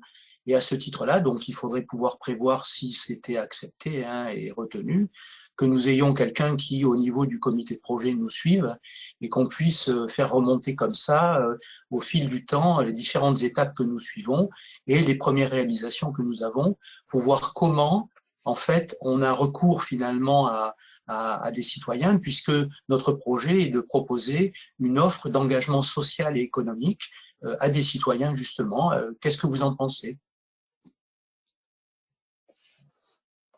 Merci pour votre question et votre proposition. Est-ce que j'ai pas d'autres prises de parole à ce stade? Est-ce que le collectif d'animation souhaite réagir le temps que cela propose des choses? Que cela propose des choses, c'est pas vraiment très français. En tout cas, que d'autres souhaitent prendre la parole. Je veux bien, Marthe, si tu permets, Eric Porty. Je t'en prie. Sur la question de l'ancrage territorial, ça a été évoqué à plusieurs reprises. Je ne parle pas de rien, évidemment, puisque vous l'aurez constaté, une partie des acteurs, notamment dans ce collectif, mais plus largement dans le développement de l'ESS, sont mobilisés au sein des chambres régionales de l'ESS. Ça fait partie des objectifs que poursuivent l'ensemble des CRES au sein de ESS France, que de décliner territorialement tout ce que nous sommes en train d'évoquer en matière de promotion de cette République de l'ESS. À travers des outils ou des périodes, par exemple, nous sommes en plein en ce moment dans les milliers d'événements qui sont labellisés mois de l'ESS 2020. J'imagine que parmi ces événements, certains se traduiront, un peu comme ça a été exposé dans l'expérience de Niort, par des volontés de citoyens ou d'entreprises constituées de citoyens qui souhaiteront porter l'illustration de ce que l'ESS a à dire dans la construction de cette République. Alors, en l'occurrence, moi je fais partie de ceux qui pensent, pour prolonger la réflexion que proposait Tarek sur le récit, qu'il y a un récit particulièrement important à construire, c'est celui qui pose l'alternative à ce que l'on nous explique comme étant inéluctable ou lié à la fatalité qu'est le principe de la réussite individuelle. Ce récit-là, culturellement, il est une des raisons qui fait que les principes de l'ESS sont très difficiles à polliniser et à diffuser. C'est que malheureusement, nous nous heurtons à une espèce de logique quasi-fataliste qui met en avant que la seule réussite est celle de l'individu qui possède de plus en plus de richesses et qui les partage de moins en moins d'ailleurs. Et c'est cette question-là, à mon sens, qui doit permettre de renverser les rapports avec les principes communs que sont ceux de la République, en affirmant que les principes de l'ESS fondateurs et définissant cette forme d'économie sont, et c'est un peu l'objectif que nous poursuivons tous derrière la République de l'ESS, facteurs et fondateurs d'une société qui ne s'inscrit pas dans les principes que j'ai énoncés tout à l'heure précédemment. Donc voilà le boulot que nous avons à faire. La question du comment, on l'aborde, c'est vrai, à travers des échanges, des constructions collectives, des projets d'entreprise qui doivent fleurir ici et là. Je sors du jury des prix de l'ESS, je ne vous dévoilerai pas les résultats, mais il y a effectivement des centaines d'initiatives qui sont prises ici et là en réponse tout simplement aux problèmes que nous a posé dernièrement la crise Covid sur la production, sur l'organisation de la production alimentaire, sur la relocalisation d'un certain nombre de filières productives. Voilà quels sont les principes qu'il faut que nous mettions à l'œuvre dans notre réflexion conduisant à la construction de cette future République de l'ESS. Eric, une question qui s'adresse directement à toi. Est-ce que les CRES vont s'impliquer en tant que telles pour que la plateforme La République de l'ESS diffuse et infuse depuis l'échelon le plus subsidiaire, alors je pense que c'est pas très français. Subsidiaire, ou en tout cas le plus local, disons-le, et celui le plus en contact avec les citoyens. Voilà, reformulons. C'est fortement question, effectivement. Il en est plus que question, c'est même une quasi-obligation dans le projet d'action que sont en train de construire chacune des CRES sur son territoire, dans le cadre du mois de l'ESS, dans le cadre de ce qui suivra le mois de l'ESS, et plus largement dans le cadre de la République de l'ESS telle que nous sommes en train d'essayer de la planter sur le territoire national. Il y a nécessité effectivement de décliner sur les territoires régionaux, mais également en infrarégional, une bonne partie des moyens et de l'action des CRES va être, n'en doutons pas, en tout cas, je peux l'avancer déjà pour ce qui concerne l'Île-de-France, construit et mis en œuvre autour de cette idée de déclinaison territoriale de tout ce que nous pourrons mettre en chantier au niveau national dans cette plateforme nationale qui doit trouver sa concrétisation dans des territoires régionaux et infra par le biais de l'implication des CRES. Je rappelle que tous les réseaux qui constituent l'ESS France sont de près ou de loin membres et acteurs gouvernants des CRES. Voilà. On est donc là dans l'illustration d'une déclinaison territoriale déconcentrée ou décentralisée selon l'histoire des réseaux en question. Alors, j'ai vu que Charles Lesage avait demandé la parole. Je viens de voir Frédéric. Est-ce que Charles, vous souhaitez prendre la parole ou non? Charles Lesage. Oui, merci. Merci, oui. Charles Lesage du mouvement Sol. Oui, en entendant Eric parler à l'instant, je me disais qu'il faudrait qu'on se pose la question dès maintenant de comment la République de l'ESS peut agir non seulement au niveau microéconomique de nos structures de l'ESS, mais vraiment sur un plan systémique qui dépasse le seul engagement à travers une association ou une entreprise. Comment faire pour impacter la vie des gens concrètement et pas forcément à travers ces structures-là, d'autant qu'on imagine bien qu'on ne va pas avoir 20 millions de Français qui, du jour au lendemain, vont quitter leur emploi pour travailler dans une structure de l'ESS. Donc voilà, comment est-ce qu'on peut faire ça? Et est-ce que le mouvement de la République de l'ESS peut rejoindre des mouvements plus transversaux, comme par exemple la question d'un revenu universel, comme par exemple la défense d'une baisse du temps de travail. On pourrait imaginer qu'une belle ambition pour l'ESS soit de faire la démonstration qu'on peut produire aussi bien en 32 heures par semaine avec des conditions de travail favorables qu'en 35 heures avec des conditions de travail parfois moins favorables. Voilà, est-ce que la République de l'ESS peut se poser ces questions-là? Est-ce que c'est son rôle? Et voilà, comment?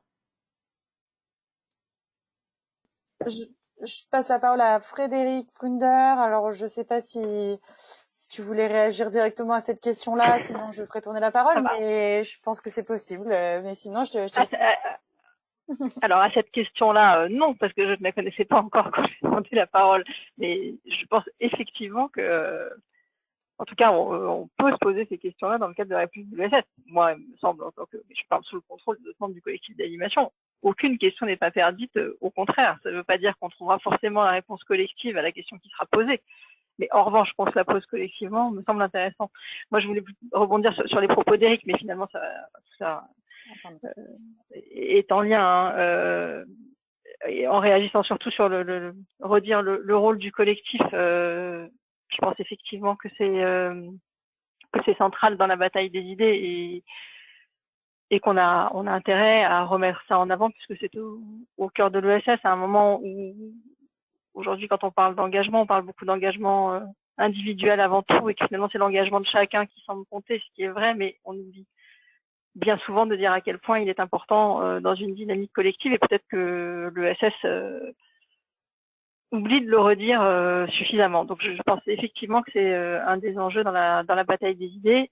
Et pour revenir sur la bataille des idées, ce que je trouve intéressant aussi à la fois dans le collectif, enfin la composition du collectif d'animation, mais qui dit bien ce qu'on veut faire dans le projet, c'est de mettre en lien des acteurs, des institutionnels, des chercheurs. Et c'est vrai que, alors, je parlais pour le monde associatif, mais c'est sans doute vrai pour l'ESS plus globalement. On a sans doute négligé, enfin je sais pas, mais le lien avec le monde universitaire et que on a un enjeu à réussir à travailler davantage avec les universitaires pour que pour qu'on travaille ensemble sur cette bataille des idées et peut-être aussi rassembler toute cette matière qui existe parce que beaucoup de choses existent dans les universités, il y a beaucoup de recherches, de travaux qui peuvent être faits, qui sont finalement peu connus, peu exploités, ou insuffisamment en tout cas, pour nourrir les acteurs, pour qu'eux-mêmes s'en emparent et pour qu'on le porte. Peut-être que l'espace République de l'ESS,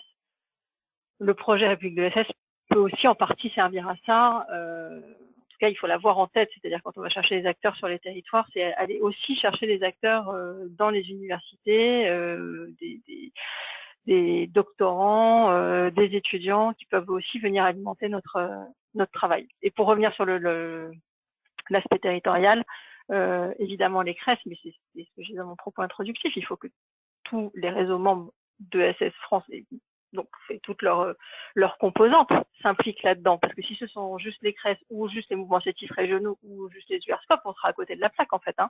Il faut que ça soit nos membres, les membres de nos membres et tous ces acteurs-là de terrain qui fassent vivre le projet auprès de leurs bénéficiaires, de leurs adhérents, enfin du citoyen qui utilise l'ESS ou qui s'impliquent dans l'ESS parfois sans le savoir. Enfin, si je parle pour le monde associatif, hein, on va être très clair, il y a quand même beaucoup d'acteurs associatifs qui n'ont pas franchement idée qu'ils contribuent à la dynamique de l'économie sociale et solidaire. Donc, c'est aussi intéressant que ces gens-là et ces acteurs-là viennent s'impliquer dans nos débats pour porter leur vision ou leurs interrogations sur ce que c'est que l'ESS pour eux et comment on peut la construire ensemble. Donc, voilà, pour tous ceux qui sont autour de la table aujourd'hui, enfin ceux qui sont derrière leurs écrans, pardon, je pense que l'important, c'est de se dire aussi comment est-ce que on fait vivre ça dans sa petite structure et non pas au niveau de nos représentations institutionnelles. Merci beaucoup, Frédéric. J'ai quelques remarques qui interviennent dans le chat. L'essence même de l'ESS est de répondre à des besoins, des enjeux auxquels l'État ne peut pas répondre. L'ESS ne devrait-elle pas se rapprocher des structures administratives pour coordonner les actions sociales, environnementales, etc.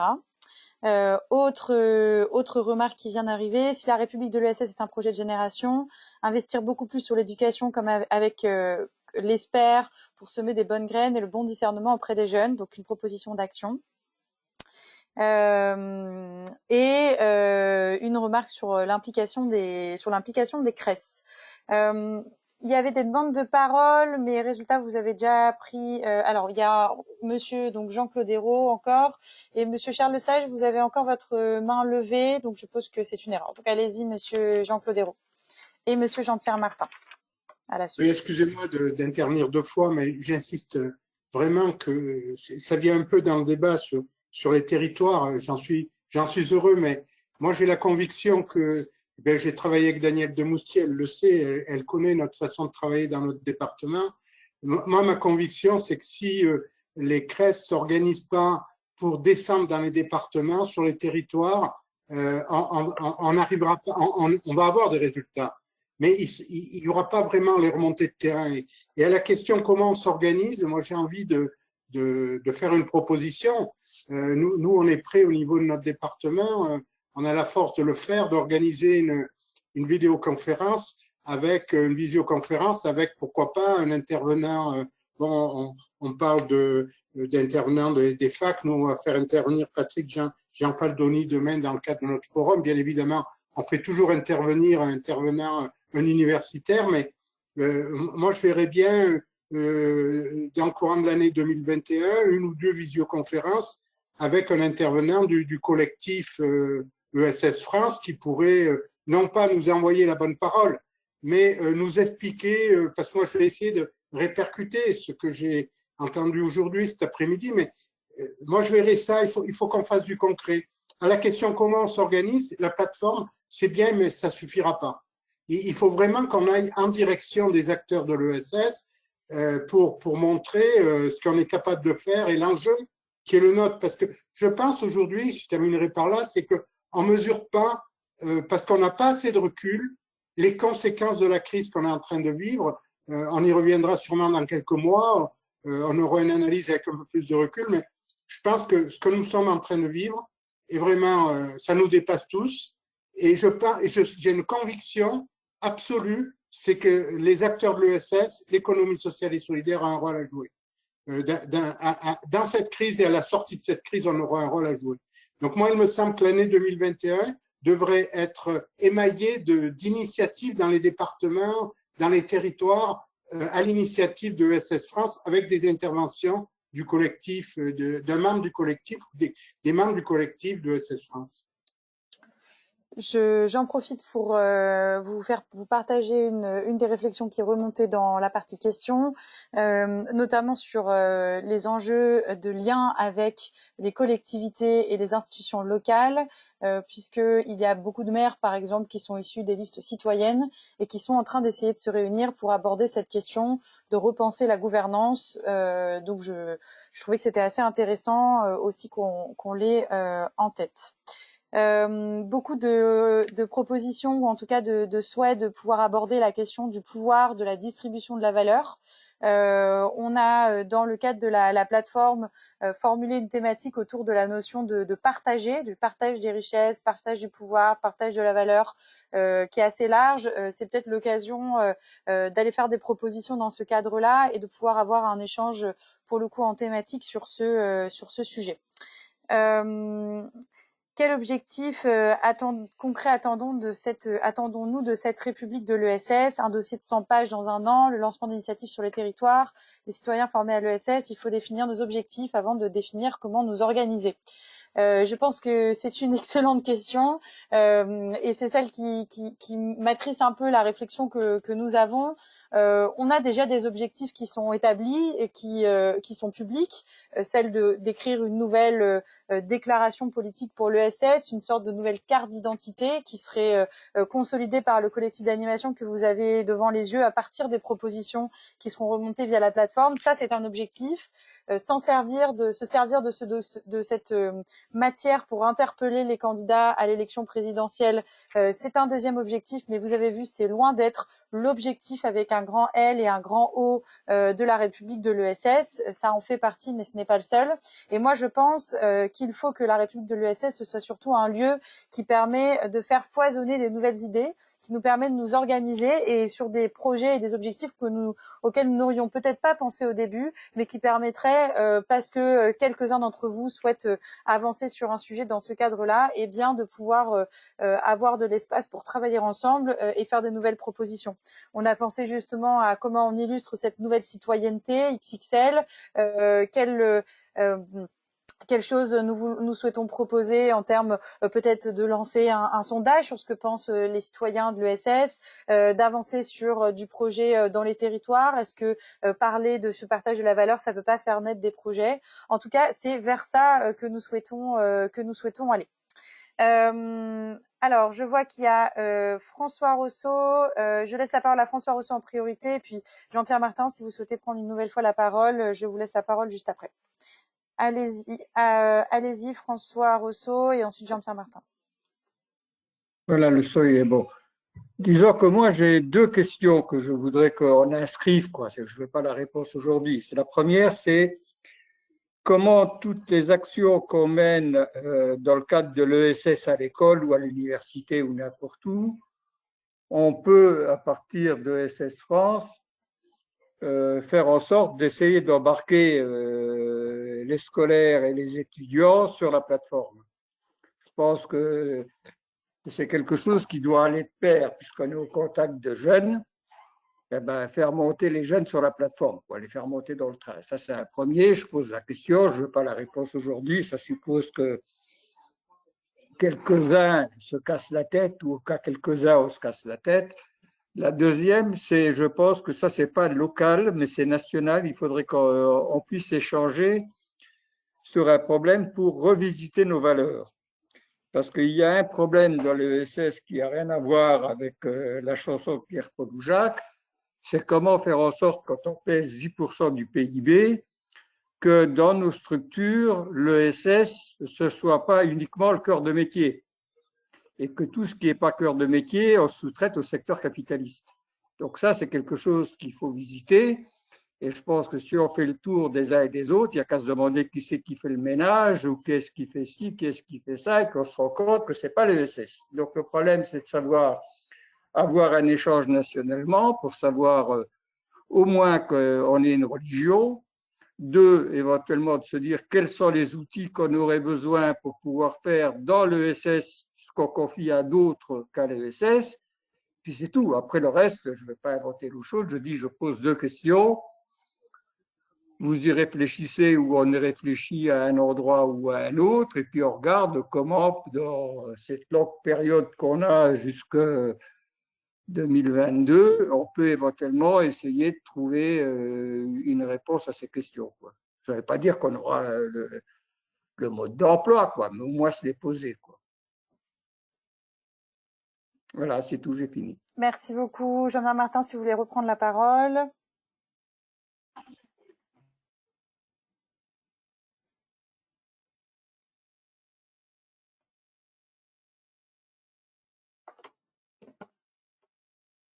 Alors, on vous entend. Allez-y, il y a votre micro est allumé. Vous m'entendez là? Oui, très bien. Allô? Oui, on vous entend. Ah, pas plus maintenant. Bon, on va laisser le problème de micro se régler. Quelques propositions et remarques qui remontent du chat. Mireille Sénèque qui dit ne pas oublier le mouvement de l'éducation populaire dans ses réflexions. Ludovic Laurence qui questionne sur l'articulation entre l'ESS, entre la République de l'ESS et d'autres initiatives déjà existantes, le pacte du pouvoir de vivre, le livre du président de la MGEN, les initiatives existantes, voilà, de manière assez large. Une proposition de partir de partir de la question de quoi sommes-nous le plus fiers pour pouvoir remonter filière par filière, territoire par territoire, famille par famille, des propositions et des identifications de témoignages pour convaincre et peser auprès du grand public. Voilà les quelques éléments qui remontent à ce stade. Je crois que c'est bon. Et voilà. Est-ce que côté collectif d'animation, vous souhaitez réagir à ce niveau de la discussion?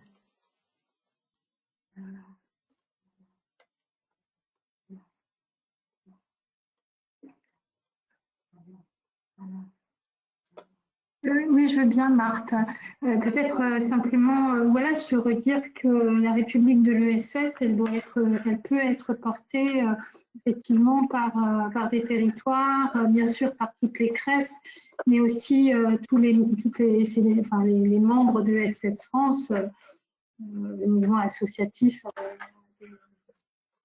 à des antennes dans toutes les régions, le mouvement pour l'économie solidaire aussi, ESPER aussi, etc. Donc c'est vraiment l'idée que chacun on porte cette République de l'ESS durant 1 an et qu'il y a une grande liberté en cela. Et c'est justement cette liberté qu'il faut affirmer et réaffirmer. Alors bien évidemment, si une collectivité locale s'implique, il y a tout un travail institutionnel à mener avec l'ESS France, le CRES, etc. Mais voilà, il faut laisser cette ouverture. Et moi, j'ai besoin de faire un petit retour en arrière, mais enfin, quand même, en 2011, on a bâti les états généraux de l'ESS. Ils étaient généreux aussi, puisqu'il y avait 400 cahiers d'espérance qui sont remontés des territoires. Et c'est quand même je dirais cet enthousiasme, alors avec une rencontre physique au Palais Brognard, mais c'est cet enthousiasme-là qui a fait qu'on a pu avancer au niveau national pour arriver à une loi ESS. Donc, on n'est pas tout à fait dans la même vision. On est là plus à se préoccuper d'une implication plus forte des citoyens dans l'économie sociale et solidaire, et tout simplement dans l'économie. Ça suppose certainement une méthode très ouverte et qui laisse autant de la place à l'institutionnel que de la place aussi, vous parliez des jeunes, le monsieur qui parlait des jeunes, pour les jeunes, pour les attirer, voilà, il va falloir aussi qu'ils viennent avec leurs propres outils, parce que sinon ça ne marchera pas. Très clairement, ils vont partir. Même la forme de webinaire qu'on a là ne peut pas leur convenir. C'est comme ça, c'est générationnel. Voilà. Donc il va falloir c'est pour ça que je reviens à cette idée que j'avais tout à l'heure de dire il faut aussi que nous, on soit en veille sur la société civile telle qu'elle est aujourd'hui. Et en plus, elle a percuté énormément ce qui s'est passé pendant la pandémie. Elle est très riche de ça. Il y a plein de choses qui se passent dans les territoires aujourd'hui pour lutter contre la pandémie, mais aussi pour tout ce qu'elle cause en termes de précarité, puisque là, enfin, c'est vraiment des réalités très concrètes de logement, de mal-soins, de nourriture inaccessible, etc. Et voilà, moi j'ai très confiance dans ce qu'on peut aller rencontrer dans les territoires et dans la société civile aujourd'hui. Et je pense que c'est ce qui va nourrir le projet, tout en travaillant bien sûr avec les institutions, parce qu'on doit le faire, et les réseaux bien sûr.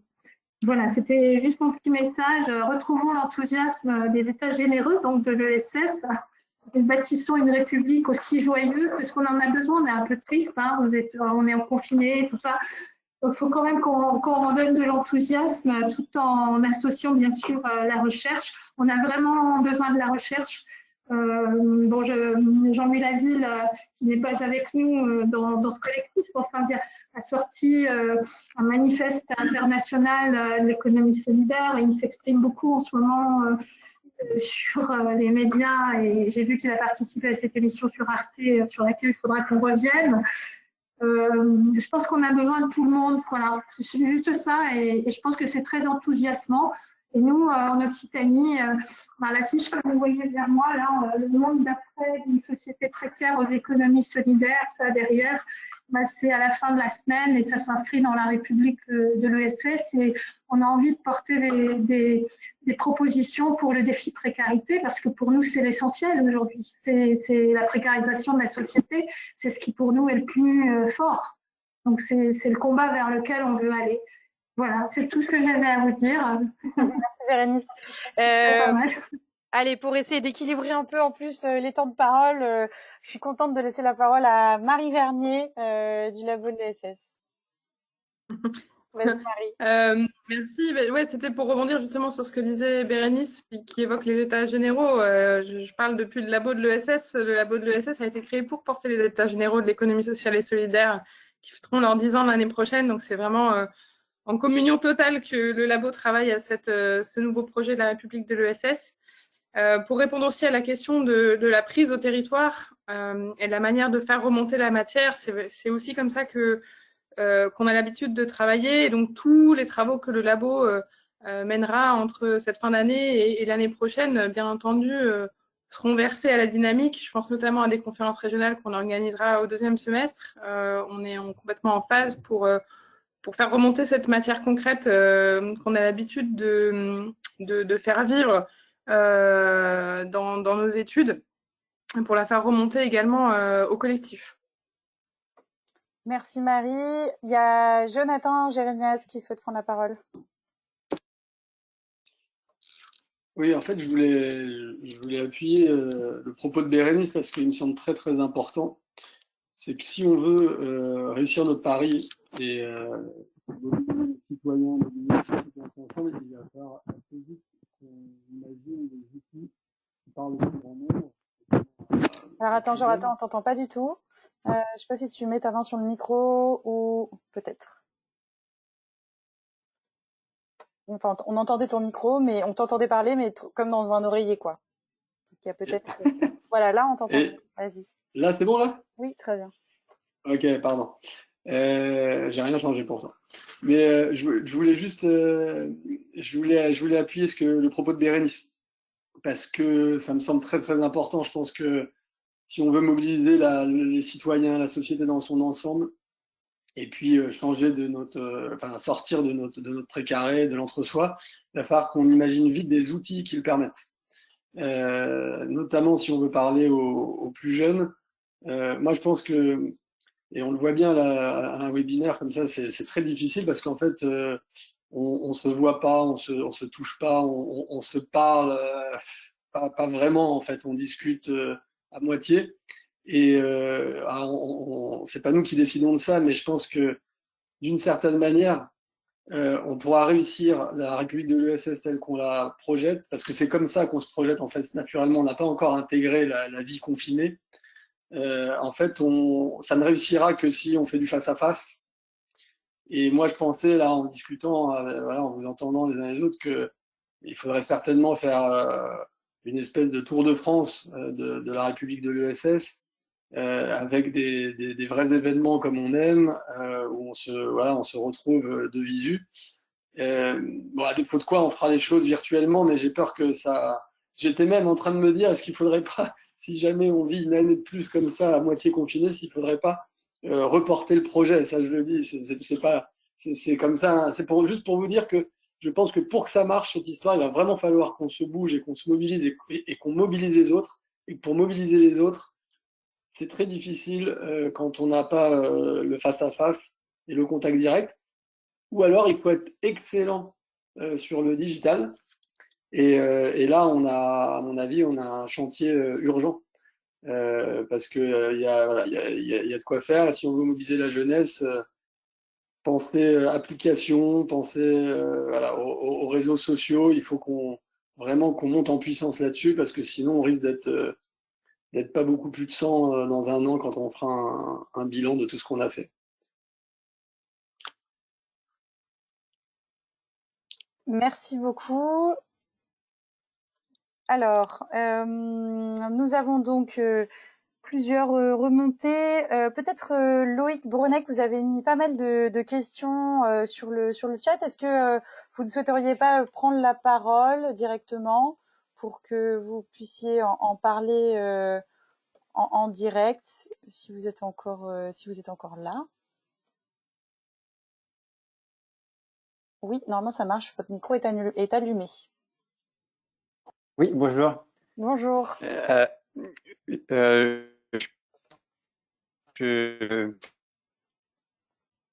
peu à nouveau de l'ESS. Du coup, je vis la discussion semi de l'extérieur, même si je suis en train de monter une coopérative qui a pour but de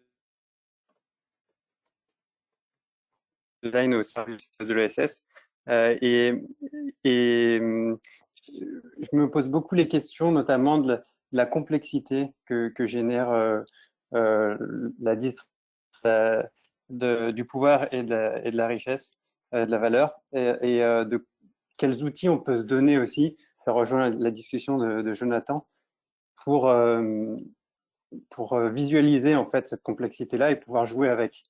C'est tellement plus facile quand une personne a le pouvoir, quand une personne a la valeur, de pouvoir prendre des décisions. Et du coup, il y a peut-être un enjeu à outiller les prises de décision collectives.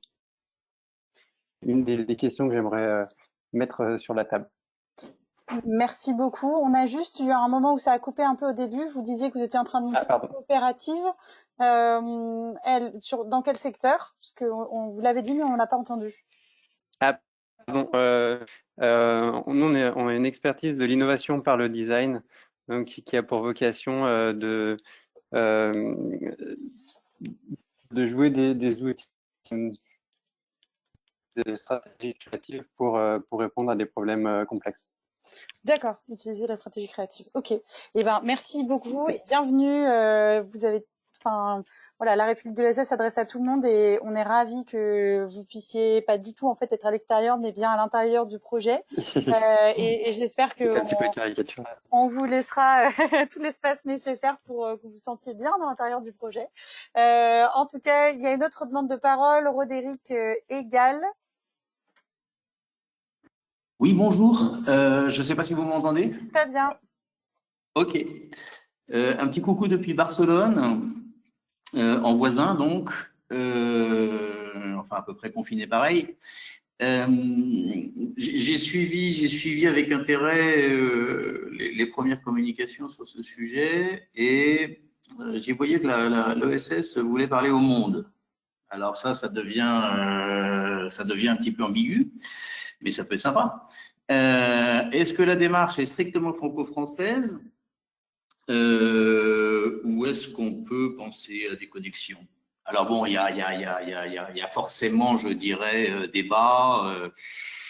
D'un côté, éviter l'impérialisme, mais de l'autre côté, ne pas forcément rester sur son précaré. Et je pense que c'est un moment où, autour des termes de République et de SS, il peut y avoir des choses à raconter et à partager ailleurs. Je connais quelques personnes dans le collectif. Pour ceux qui ne me connaîtraient pas, nous, on travaille surtout sur la Méditerranée.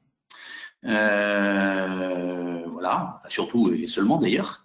Et il se passe des choses en matière de SS en Méditerranée. Donc, d'où la question. Excellente question. Est-ce que alors on a Barcelone et puis il y a l'Argentine aussi, puisque Romain Slétine est en connexion avec nous depuis l'Amérique du Sud. Donc vous voyez, c'est un webinaire en grand format. C'est l'avantage du numérique. De manière plus sérieuse, peut-être Bérénice, est-ce que tu peux répondre un peu à cette question-là sur la mobilisation internationale? Il me semble que on en a un peu discuté, mais d'ailleurs je cible Bérénice, mais ça peut être quelqu'un d'autre du collectif d'animation. Est-ce que quelqu'un souhaite réagir sur cet enjeu de l'international?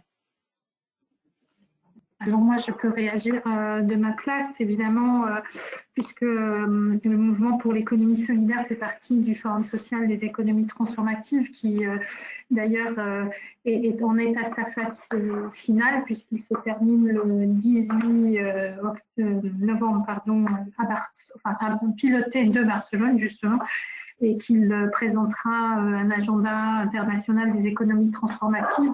Ce que je peux dire évidemment, c'est que du côté des organisateurs, entre autres le RIPES intercontinental et le RIPES Europe, ce qui nous porte, ce sont bien les économies transformatives, c'est-à-dire celles qui vont viser à une transformation des modèles de société, bien évidemment économiques, écologiques, etc., et démocratiques. Mais je pense qu'il y a certainement d'autres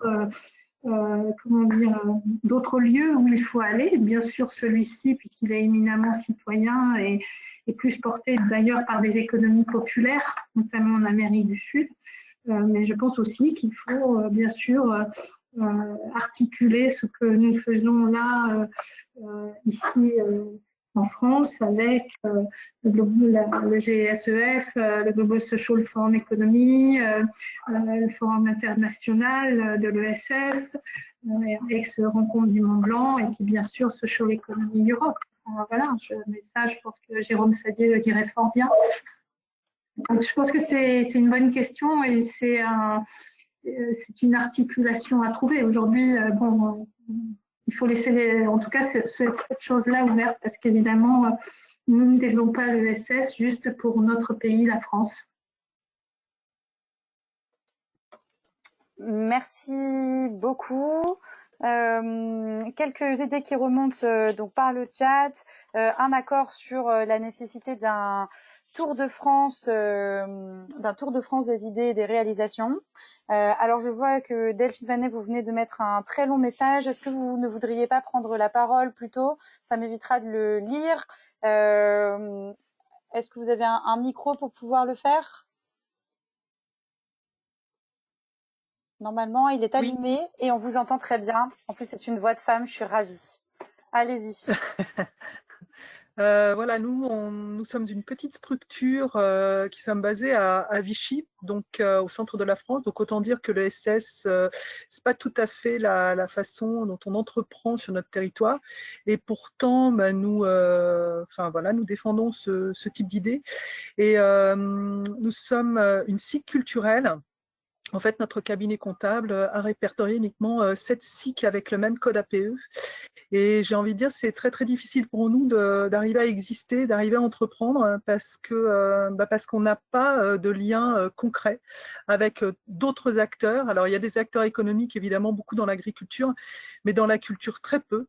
Et voilà, on aurait besoin en fait, d'accompagnement, au moins d'échanges avec des collaborateurs qui ont les mêmes recherches, les mêmes problématiques pour défendre l'ESS en fait.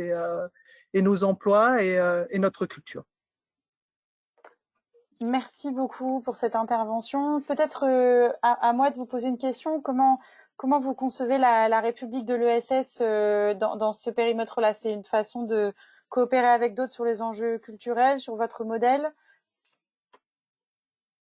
Oui, oui, oui, c'est la possibilité de pouvoir côtoyer des gens différents avec toute leur diversité.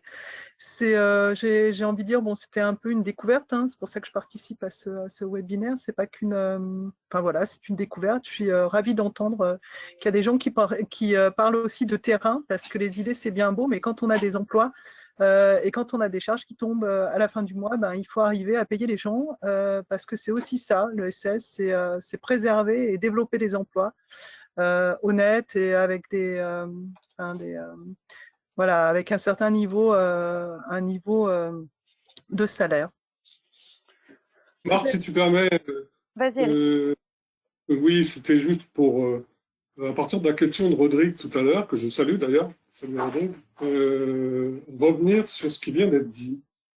C'est vraiment la base de cette volonté que nous essayons de préciser et de partager avec le plus grand nombre, que de recenser, d'illustrer, de mettre en réseau, bref, de fédérer, d'organiser sur les territoires ou d'accompagner sur les territoires notamment le développement d'écosystèmes globaux que sont l'ensemble des acteurs de l'ESS qui participent du développement de cette forme d'économie. Je crois que c'est le cœur de cette volonté qui nous anime derrière cette appellation République de l'ESS.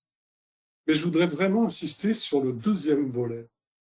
Parce que finalement, on a tendance à l'oublier. Le point de départ de notre réflexion sur la République de l'ESS, au-delà de mettre en avant, d'illustrer, de témoigner, de fédérer, d'accompagner, de changer d'échelle et d'imprimer sur les territoires les principes que promeuvent les entreprises de l'ESS, il s'agit, et c'est notamment une des responsabilités que nous avons confiées à ce collectif, particulièrement aux chercheurs qui sont acteurs dans cette réflexion-là, d'aller vers un projet de société, de définir ce que serait une société qui s'appuierait sur les principes de production, distribution, consommation et de partage des richesses que propose l'ESS.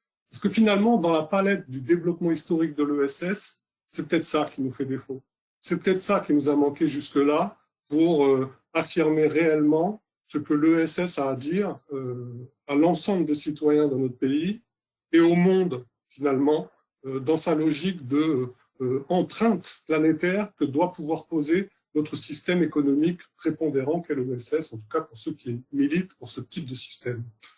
D'ailleurs, en alternative à un système qui, on le sait, est en train de déposer une empreinte quasi irréversible dans sa manière de consommer de façon outrancière les matières premières et de produire à des fins d'enrichissement individuel. Donc, je pense que ce deuxième aspect de notre mobilisation ne doit pas être occulté. Il va de notre responsabilité pour 2022 et les années à venir, on n'est pas en train de se polariser sur les présidentielles 2022, mais plutôt sur la construction d'un nouveau monde qui s'articulera autour des principes qui fondent et caractérisent l'ESS. Il y a Mathilde Ozor qui a demandé la parole. Mathilde, la parole est à toi. Oui, bonjour. J'avais une question pour le collectif. Tout à l'heure, vous avez parlé de récits, en citant les récits de l'effondrement, du grand remplacement, et en parallèle, sans rapport, la mobilisation des jeunes. Et j'avais une question, ces récits sont assez simplistes et souvent provocateurs, et c'est ce qui peut séduire un électorat parfois jeune. Et comment vous imaginez construire le récit de l'ESS en tenant compte de ces dimensions qui sont parfois difficiles pour ne pas tomber dans la caricature. Voilà. Merci beaucoup Mathilde. En fait, je pense que c'est une question qui est excellente pour basculer d'ailleurs sur la conclusion de notre Agora, puisqu'il nous reste 6 minutes. Je sais pas côté collectif d'animation, est-ce que peut-être Frédéric, non, Daniel qui lève la main, qui souhaite rebondir là-dessus. Daniel, je t'en prie. Oui, tout à l'heure, on a parlé de la complexité. Et effectivement, l'ESS ne se laisse pas enfermer dans un discours trop simpliste. D'où la difficulté par rapport à ce que vous dites. Mais je crois que si on part des réalités de l'ESS, quand on regarde comment fonctionne la société, on voit qu'on parle toujours de l'individualisme. Mais si on regarde l'autre versant du collectif, c'est celui qui rend une société résistante, résiliente. Hein. On le voit bien par rapport à la crise aujourd'hui. Hein. Donc, je crois que c'est vrai qu'il faut qu'on s'attelle à construire ce récit ensemble, hein, et qui est basé sur la mobilisation collective. J'en profite pour revenir aussi sur une autre question qui était le rapport au système éducatif qu'on a abordé tout à l'heure. Je trouve que depuis quelques années, l'ESS est très présente dans le monde de l'éducation, de l'enseignement, au-delà de l'éducation populaire qui est plus, où il y est plus traditionnellement. Mais le problème, c'est qu'elle y est de façon très éclatée. Et je pense que cette référence à la République de l'ESS, cette participation à la République de l'ESS peut permettre aussi de créer du dialogue entre tous ces mouvements éducatifs qui s'adressent à des publics différents ou sur des bases un peu différentes. Et je crois que là, il peut y avoir une grande force qui se crée, hein, autour de cette ambition. Merci beaucoup, Daniel. Est-ce que quelqu'un d'autre du collectif d'animation souhaite réagir? À ce stade, non. Très bien. Alors, je vais en profiter donc pour conclure de manière assez pratico-pratique cette agora. Vous rappelez, comme vous pouvez le voir sur l'écran partagé, qu'il y a donc qu'on vous donne rendez-vous sur www.larepubliqueess.org. Vous allez voir, c'est un outil qui est en open data, construite dans aussi une réflexion de la gestion des outils numériques au service de la collaboration dans l'économie sociale et solidaire, qui a vocation à être une plateforme participative qui vous permet à la fois de faire remonter des propositions, mais aussi de dialoguer et surtout, d'ailleurs, pas mais aussi, mais surtout de dialoguer, de vous rencontrer et de pouvoir discuter les uns avec les autres en fonction des différentes thématiques. Sur chaque thématique, vous allez pouvoir retrouver une fonction forum qui permet justement ce dialogue. Il y a également une adresse mail qui s'appelle contact@larepubliqueess.org. Il y a une petite erreur dans le PowerPoint, c'est bien la République de l'ESS, larepubliqueess.org. Cette adresse mail, vous pouvez vous en servir pour nous faire remonter l'ensemble des propositions. Je vois que Tristan Aspalade nous rajoute qu'il faut donc bien rajouter une thématique culture. Alors on avait bien en tête cet enjeu-là. Elle existe à plusieurs endroits dans la plateforme. À mon avis, il faut qu'elle ressorte encore plus dans des propositions. Mais on peut tout à fait, si certains acteurs de la culture, il y en avait quelques-uns là qui étaient déjà présents dans cette agora, souhaitent constituer un sous-groupe pour travailler précisément là-dessus, et aussi dans l'idée de ce que Tariq abordait sur la question de mobiliser le monde culturel pour aussi ouvrir la capacité de l'ESS à parler aux autres. Je pense que ça peut être une bonne idée, et on est preneur de vos initiatives et de vos idées. Et donc cette petite adresse mail, elle vous permet aussi de nous faire remonter des idées, et on n'est pas assez de 13, de 15 ou même de 20 pour penser un projet aussi large que celui-ci. C'est aussi l'objectif de ces temps d'échange.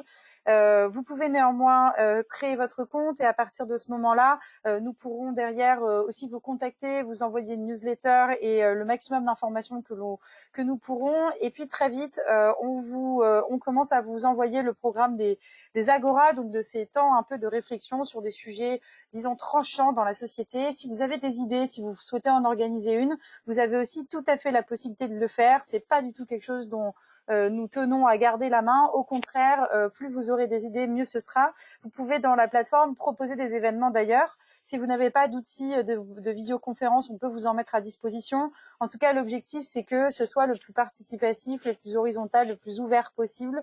Et nous nous impliquer tous ceux qui le souhaitent, toutes celles et ceux qui le souhaitent dans ce projet. Ce webinaire sera en téléchargement, en tout cas il y aura une possibilité de le revisionner. On vous enverra le lien. Il sera disponible dans la partie ressources de la plateforme La République de l'ESS. Et je vous souhaite une très belle soirée. Je vous remercie sincèrement. Nous avons été quasiment 80 pendant cette agora. C'est pas facile d'animer avec plusieurs niveaux. J'espère que ça vous a intéressé, que c'était interactif. Et je vous dis à la prochaine. En tout cas, passez une très bonne semaine. Et puis, comme on dit maintenant, vive la République de l'ESS. Allez. Que vive la République de l'ESS. Merci à tous. Allez, très bonne soirée. Au revoir. Merci à tous. Au revoir. Au revoir. Au revoir. Au revoir, merci. Merci, au revoir. Ah zut, une bêtise.